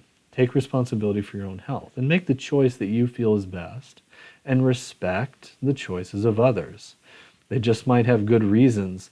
On either side of the conversation, they may have good reasons, and I would encourage you to be willing to listen, and rational discourse is actually possible. I don't know if you guys realize this or not. Some people actually want to know reasons. Now, to be fair, some people don't want reasons. And they don't want to hear your opinion. They just want to hear you say their opinion. And that is absolutely not the same thing. And when somebody gets into a highly emotional state related to a subject, unfortunately, that just shuts off their cognitive thought processes and they cannot hear facts and reasons. So once it gets emotional, facts and reasons do not matter in that moment. You've got to reconnect with that person if that person is in fact somebody you want to connect to before you can actually go through reasons. So the thing to recognize is that if you are vaccinated, there's really no reason for you to know or to care who is unvaccinated unless you don't trust the vaccine. And so, interesting questions. If you do trust it, why do you want me to get it? And if you don't trust it, why do you want me to get it? So some things I just may not understand. But what we do know is that vaccine immunity is never perfect or permanent. The studies confirm waning immunity from Pfizer's COVID-19 vaccine. And there's 2 real-world studies published. This was October 7th, 2021, confirmed that the immune protection offered by 2 doses of Pfizer's vaccine drops off after 2 months or so, although protection against the other things, of course, they say remains strong. We found a significant and rapid decrease in the humoral response observed within months after vaccination. What's interesting is I remember a friend of mine who's a doc in Chicago, and he did some testing on one of his patients and looking at the various immune markers in his T cell and different types of T cell responses post-vaccine. And so what was interesting is that his white blood cells went a little bit funny.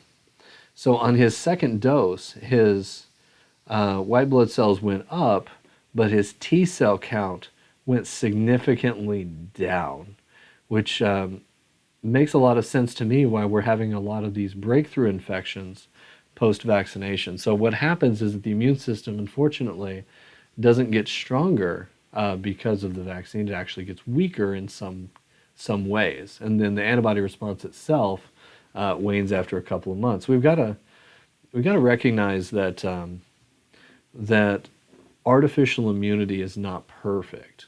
Why would it wane? Well, it never went through the natural barriers and steps to build natural responses. It was an artificial trigger that bypassed everything else. It's kind of like getting a stimulus check when you didn't earn anything, or like I don't know, the entitled, the classic entitled kid. You know, the 22-year-old kid driving a Lamborghini who just expects things to happen for him. You know, it's like having somebody else do all the work for you in life. You never build anything for yourself. You may get the car, but none of the work ethic, experience, and skills needed for the other challenges in life. You become the spoiled kid. If you never develop your own, you're stuck thinking and acting like a child, always needing another booster or a handout from your parents for the rest of your life. Build something on your own, you get stronger. You develop skills, you learn, you actually get prepared for life, like natural immunity. You know, you don't want your immune system to be like a spoiled child. Grow the thing. And so what we know is that there's literally, since the waning of immunity has become now pretty apparent, they actually rewrote the definition of immunity related to the COVID vaccines. So definition of terms here: product that stimulates a person's immune system to produce immunity to a specific disease, was changed to, is used to stimulate the body's immune response, and suddenly the to produce immunity was completely removed. So since it's not working how they told us it would work, they literally rewrote the definition. So producing immunity is apparently not part of the definition anymore, which I thought was the whole point. So, crazy. Conspiracy theorists. Insert favorite meme about conspiracies, right? If you're like most people, you may have heard some crazy conspiracy theories over the last couple of years. Some are pretty outlandish and pretty laughable, you know, aliens. But some have actually proven to hold water. And that's the nature of having a theory, though, right? Test it. One thing that's not a conspiracy theory is to believe that the immune system is capable of doing the job it was designed to do. In fact, we know that it literally does, over 99% of the time. So 99%, what kind of grade is that? Last I checked, that's an A+. Good job, immune system. Good job, immune system. But you may not hear much about that natural immunity. But think about it. Your immune system naturally protects you from infectious diseases. That's literally how we've survived for millennia without modern medical interventions. So here's an interesting thing. Dr. Marty Makary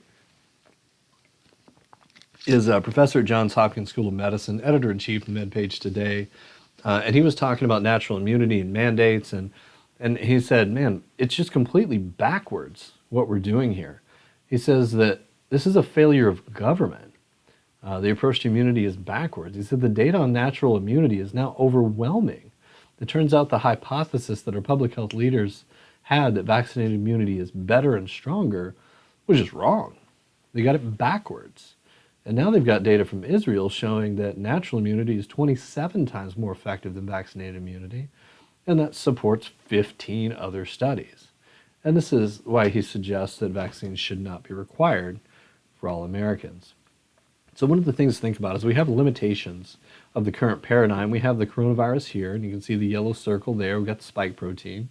Here's a computer model of the complexities of the spike protein itself, and that's what we're talking about here. And so the mRNA-driven response to replicate only the spike protein, ironically, the spike protein that was associated with the cytokine storm that people were ultra worried about, is injected straight into the system, which bypasses all of the body's natural defenses. So what we have is something injected directly past all your natural defenses, causing your body to genetically create a spike protein, which is the spike protein that's been associated with creating all these inflammatory problems and complications, to create the thing so the immune system can respond to it, which logically doesn't make a whole lot of sense to me anyways. But what we have is we have an immune response only to the spike protein, not to any of the other facets of the virus itself, not the entirety. It's kind of like the parable of the blind man and an elephant, originated in the ancient Indian subcontinent where it was widely diffused. It's a story of a group of blind men who had never come across an elephant before, and who learn and imagine what the elephant was like by touching it. Each blind man feels a different part of the elephant's body, but only one part, such as the side or the tusks, and they describe the elephant based on their limited experience, and their descriptions of the elephant are different from each other. So the parable of the blind man here, one person, it's like a tree, they're touching the leg. It's another person, it's like a wall, they're touching the side of the elephant. It's like a snake, they're touching the trunk. Another one's like, man, it's like hairy and smelly and humid back here, in the rear of the elephant. I'd hate to be that guy. But in some versions, they come to suspect that the other person describing is dishonest, and they come to fights. The moral of the parable is that humans have a tendency to claim absolute truth based on their limited subjective experiences as they ignore other people's limited subjective experiences, which may actually be equally true from their vantage point. I think one of the principles here is that you cannot see the whole by looking at the part. And the COVID vaccine is just like one of the blind men focusing on just the spike protein, whereas natural immunity will put all of the pieces together, recognizing that there are several lines of defense before it ever gets into the bloodstream, and then we'll recognize the entire unit rather than just a spike protein. And you take a look at this, there are the three lines of defense like I talked about earlier. Natural immunity is going to learn all the pieces. There's several before it ever gets into the bloodstream. There's the physical barriers, there's the innate response, there's the adaptive response. And the thing to understand is natural immunity is science. It's just not the revenue generating kind. Check this out. Nature.com had COVID, you'll probably make antibodies for a lifetime, which is highly encouraging. And it seems to be relatively accurate. We don't know how long the antibodies will last, but I've seen antibody tests remain positive over a year and a half so far past an infection. So I know that it can be at least that long, and realistically you'll probably make antibodies to COVID for a lifetime. So what we have here, another article, natural immunity is powerful, but policymakers seem to be afraid to say so. And it's okay to have an incorrect scientific hypothesis. But when new data proves you wrong, you have to adapt. Unfortunately, many public health officials and elected leaders have held far too long to the hypothesis that natural immunity offers unreliable protection.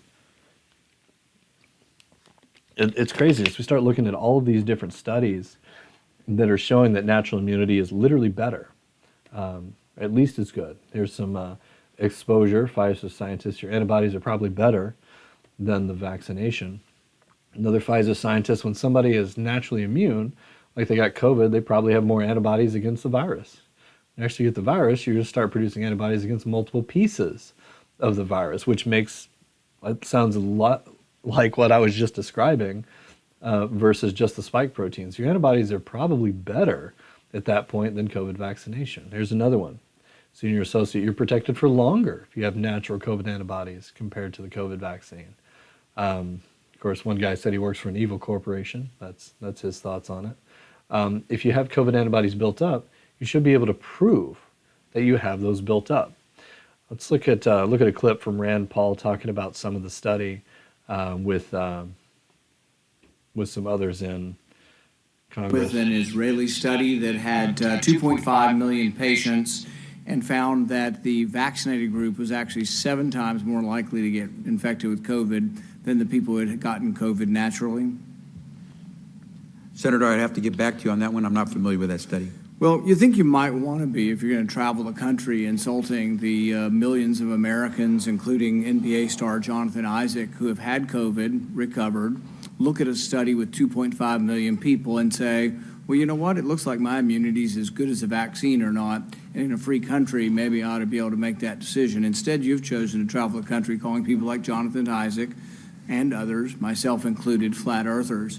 We find that very insulting, goes against the science. Are you a doctor or a medical doctor? I've worked over 30 years on health policy. You're not a medical doctor. Do you have a science degree?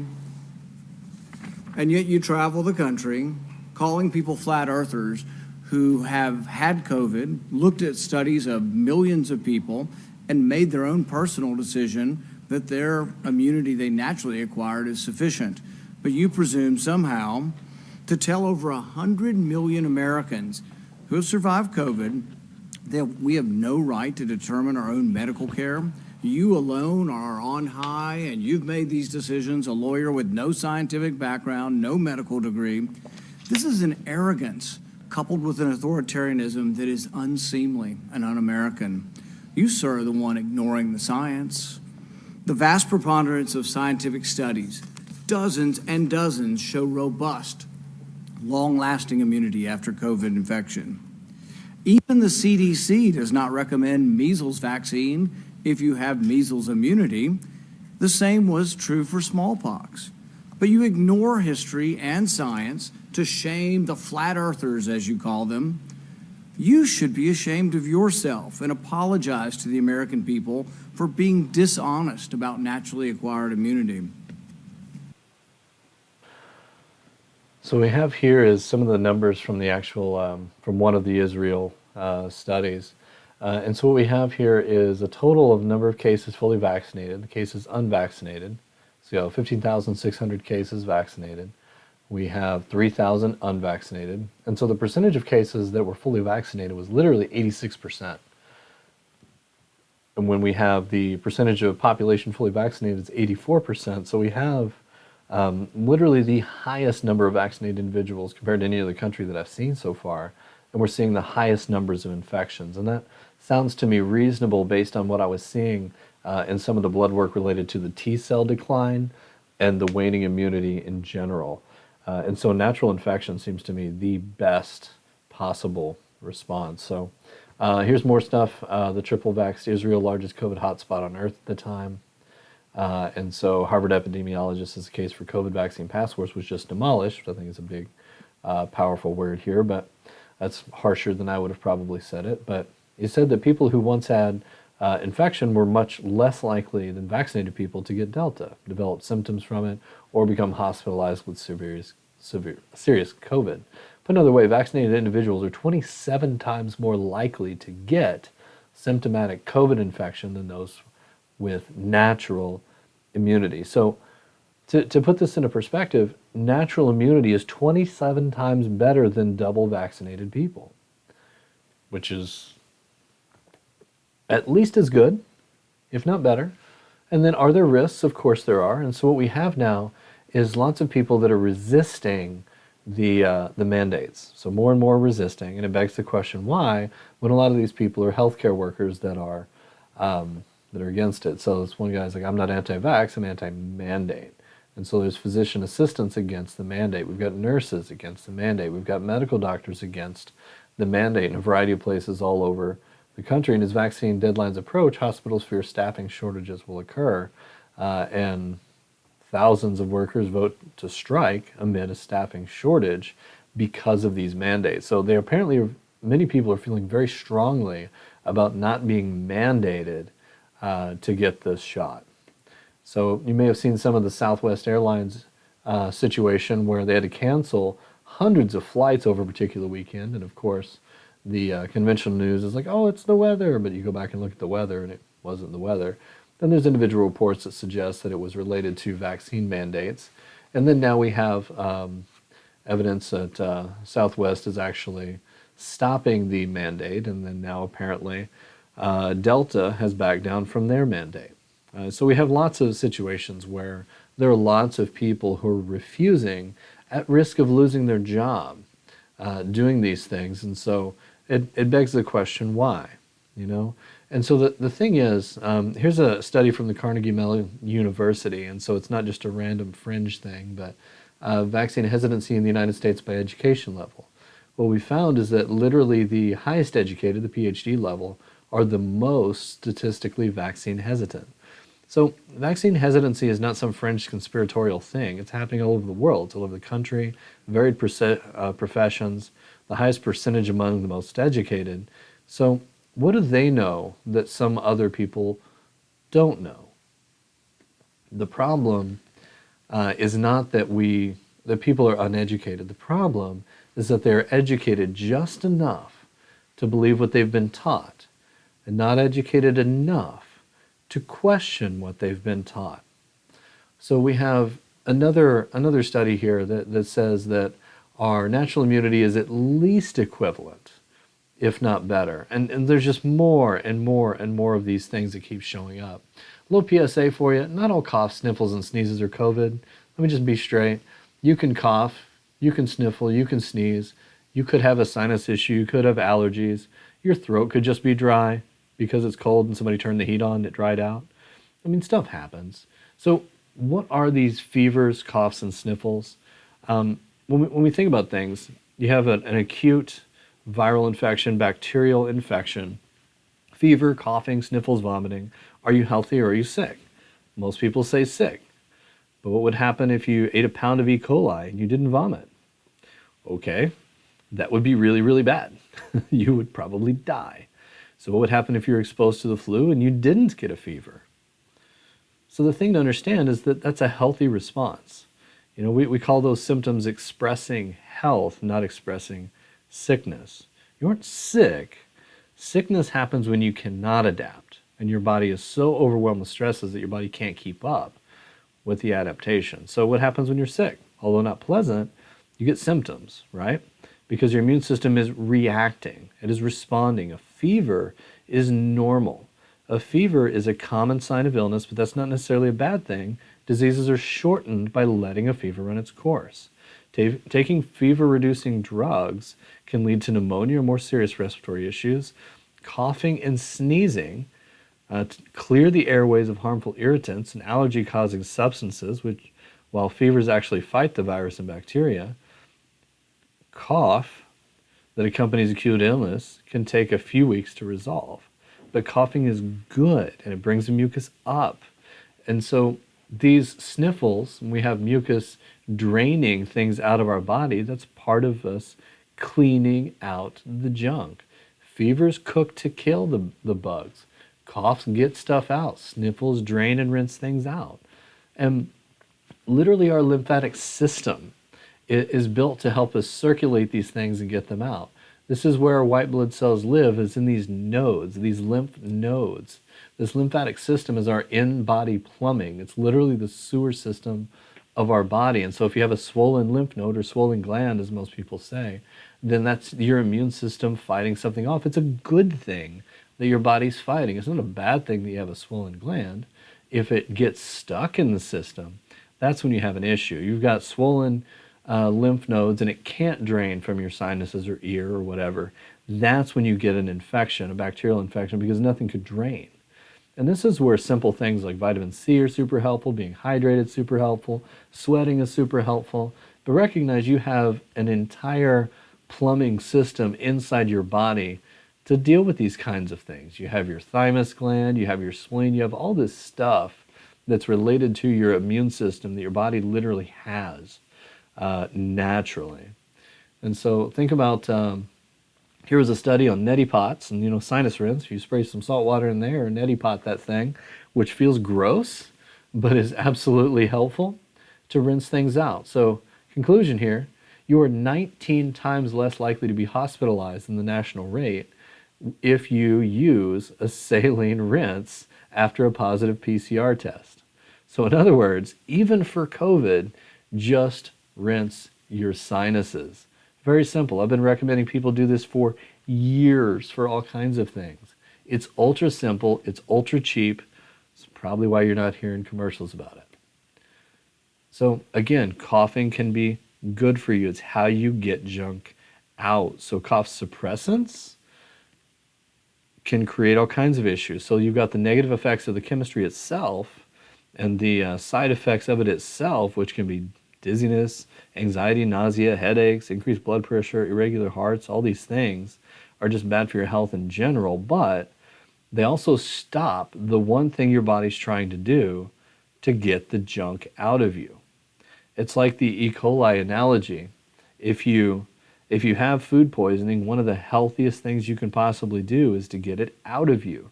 To vomit or have diarrhea, get it out of you. One end or the other is extremely healthy, although extremely unpleasant. They're so good for you.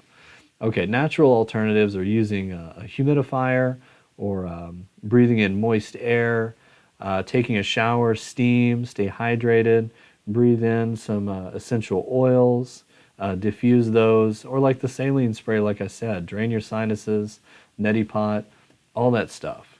Okay, so recognizing again, what about a fever? What does a fever do? A fever is good for you. It raises your temperature to kill the bugs.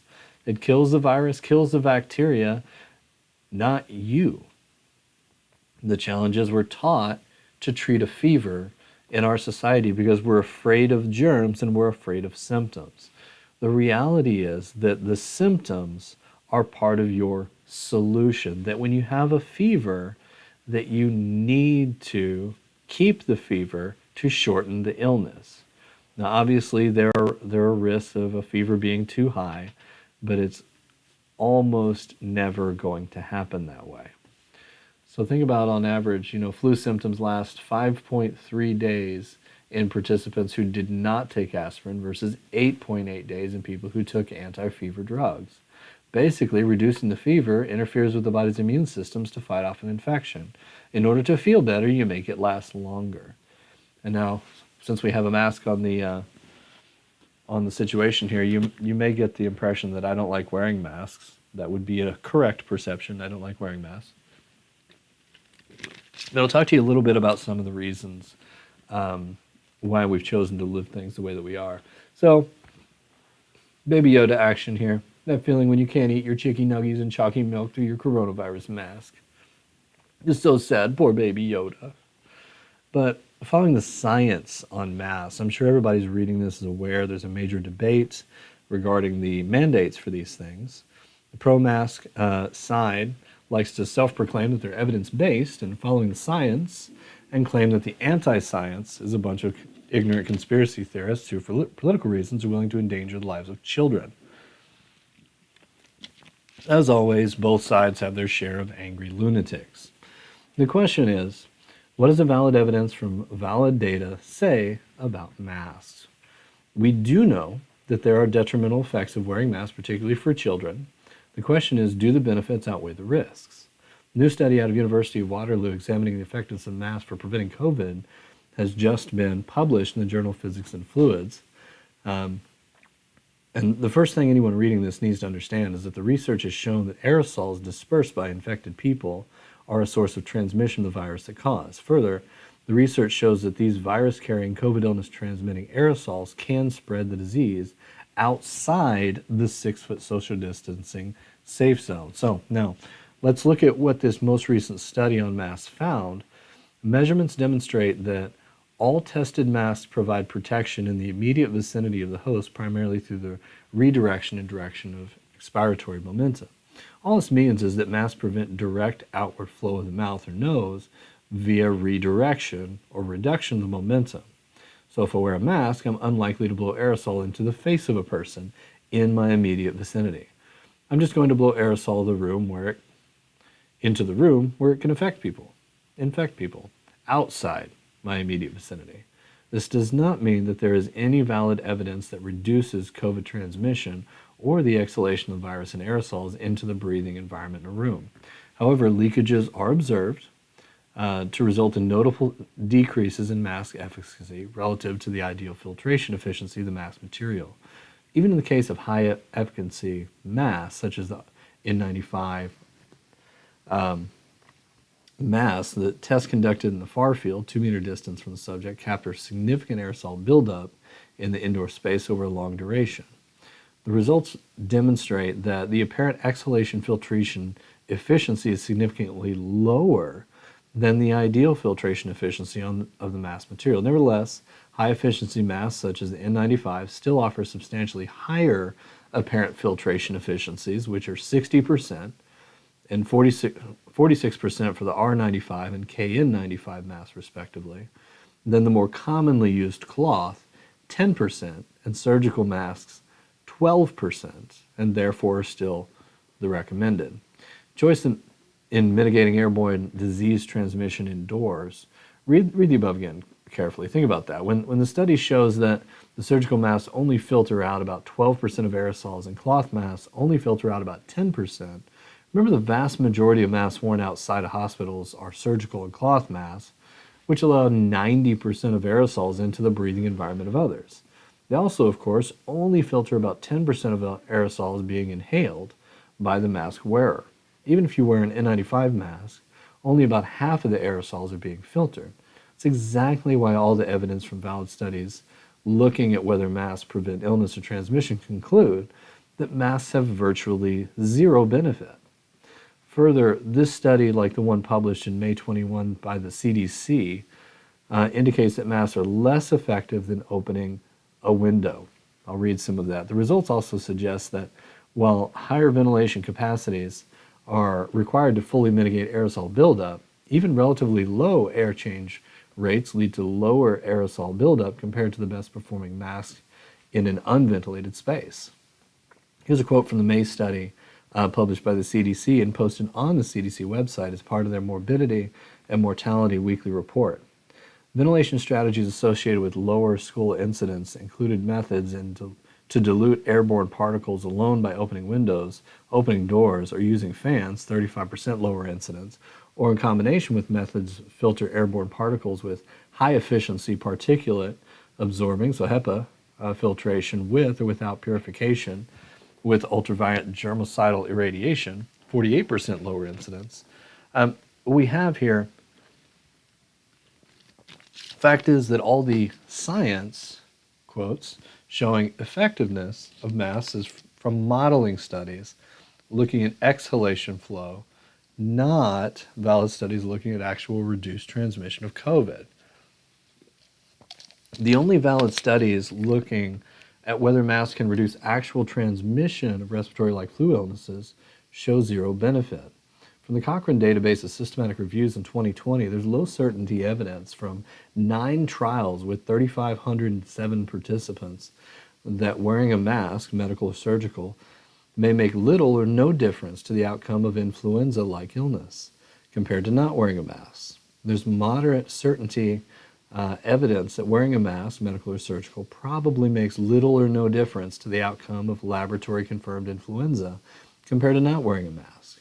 The use of N95 respirators compared to surgical masks probably makes little or no difference for the objective or more precise outcome in the laboratory confirmed influenza infection. Restricting the pooling of healthcare workers made no difference to the overall findings.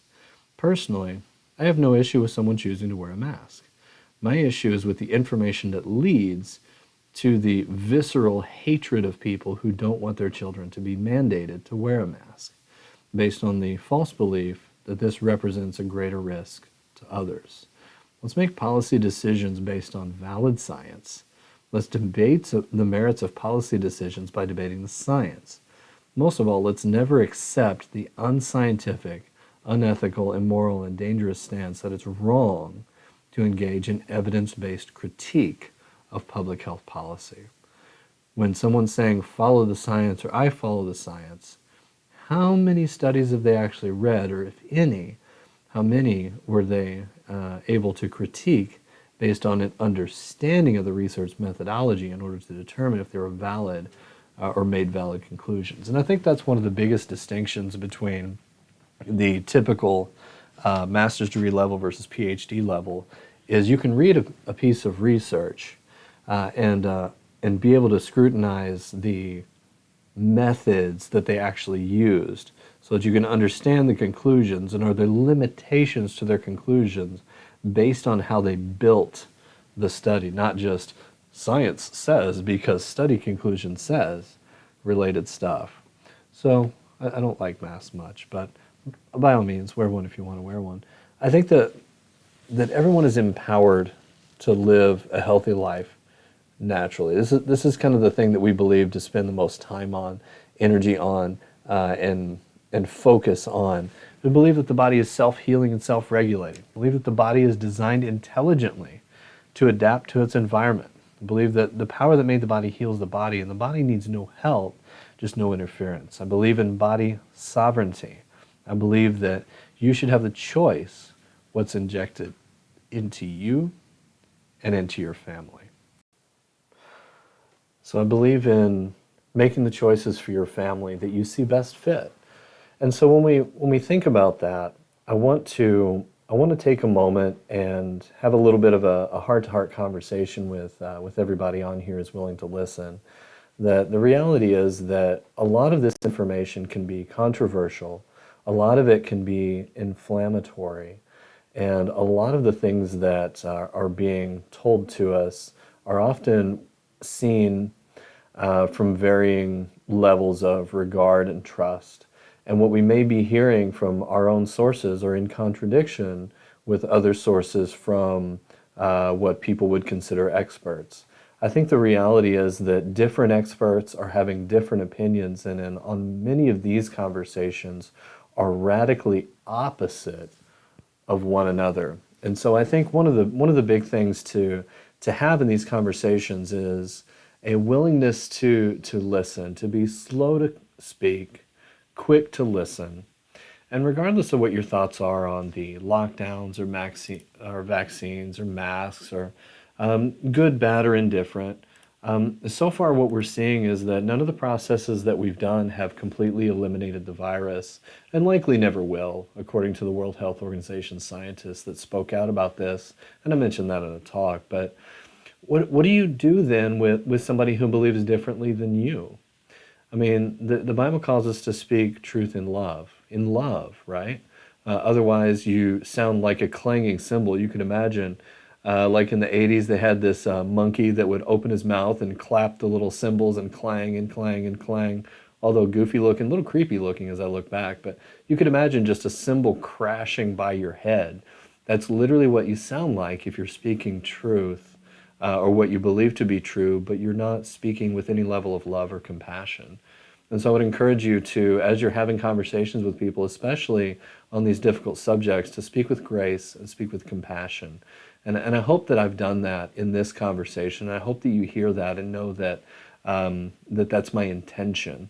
But I don't want anybody else to be shaming or name calling. And the big thing is to show respect for one another. If you see somebody who's doing things differently than you and they think differently than you, show them some respect.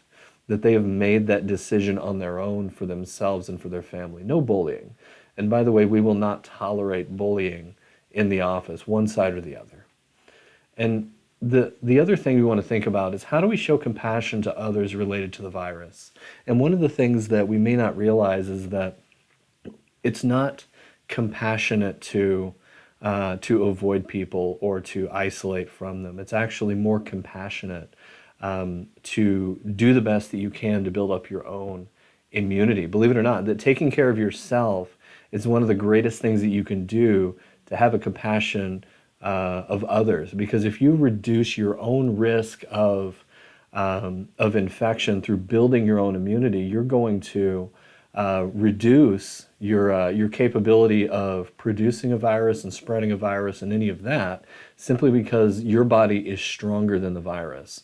We know that the survivability is 99% for most people, and so if you can build your capacity even higher, then you're simply not going to be the typhoid Mary, as the colloquialism is. You're not going to be that type of a person because you're simply immune.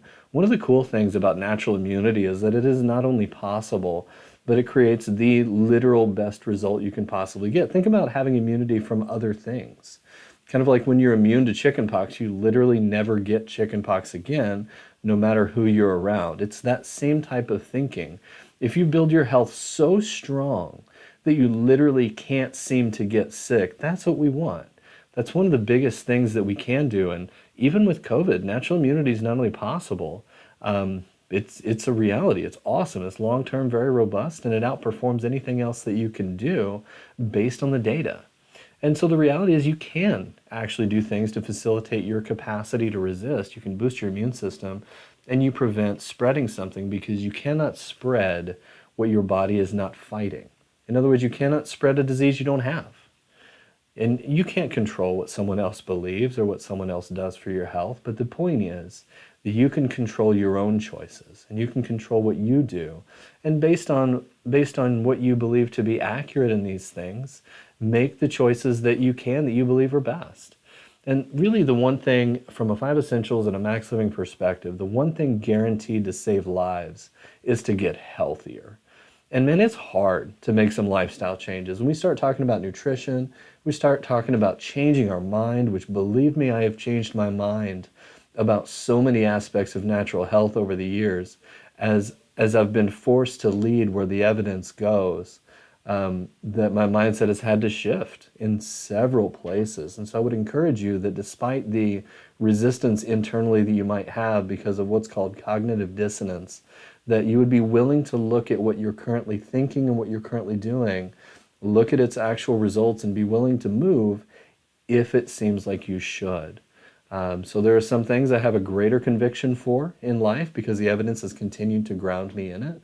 And there are things where I realize that although terribly uncomfortable, I'm going to have to move in what I think because that's where the evidence leads. But changing things in our mindset, getting physically active and exercising, changing our food, committing to wellness and chiropractic, these are challenging things to do in a busy life and lifestyle, especially with family and activities and kids' sports and all of that stuff. But I want you to recognize just how powerful these simple things can be. And even Dr. Dean Ornish was talking about these things related to health and lifestyle changes in regards to reducing and eliminating things like heart disease and diabetes and obesity, which are the biggest risk factors for our immune system, is those things. And that just making everyday lifestyle changes can make a positive, powerful impact, even at the level of your genetics. So I want to encourage you that as you're doing good things, the Bible says to not grow weary in doing good. And I want to encourage you to not grow weary doing these good things as you're working hard to eat well and you're working hard to exercise when other people around you are not. And they're trying to take shortcuts in their health. That I want to encourage you to press on, to run with perseverance the race marked out for you and for your life. That regardless of what other people are doing around you, that it is your race to run. I want to encourage you to not grow weary in doing good. And I want you to run with intensity, with perseverance, and just keep going in the race that's marked out for you. The core of chiropractic is powerful because the nerve system gives you the power to run your body and life and health. The nutrition are the building blocks. Your mindset really determines what it is that you do. Your oxygen and exercise, because man, we all need oxygen, and we need some physical activity because movement is life. And we need to avoid all these toxins that keep creeping up in modern lifestyle. And if we apply these things well, could you imagine how radically different our lives would be in our future? If we just change the trajectory of our life for the better, 1 degree. Imagine what your life would look like if you just started eating better, you just started exercising, you just started getting adjusted, or you just started doing your home exercises and doing them better. How radically different would your life be in a month? How radically better would your health be in a year? How radically different would your health be in 5 years? How radically different would your children's lives be if they learned to live this healthy way throughout all of life and they simply never had a different existence? How radically different would our families be? How radically different would our city be? How radically different would our country and our world be if we all lived life this way? It would be a wonderful blessing to where we wouldn't have to deal with things the way that we have. And it would be a powerful, radical difference where we build strength of the immunity and we build strength of culture and we build strength of body and mind for people throughout time. I pray that as you listen to these things, that it would be an encouragement for you. I pray that if you have some things that you want to ask questions about, feel free to ask the front desk. If you want some help in applying some of these principles in the nutrition or the exercise or in the mindset or removing toxins, if you need help with these things, we have resources. Ask the front desk, plug in. If we need to schedule an individualized consult, we can do that. There are so many resources and workshops that I've already done and recorded. The resources are there. Just ask, seek out. If you're struggling with something, let us know. Let us help you. Let us help you move forward from where we are. And that's really the big thing, is just to take the first step, to move forward in your life, in your health. And it is the single best thing that you can possibly do for yourself and for your family, for your future. Thank you, guys.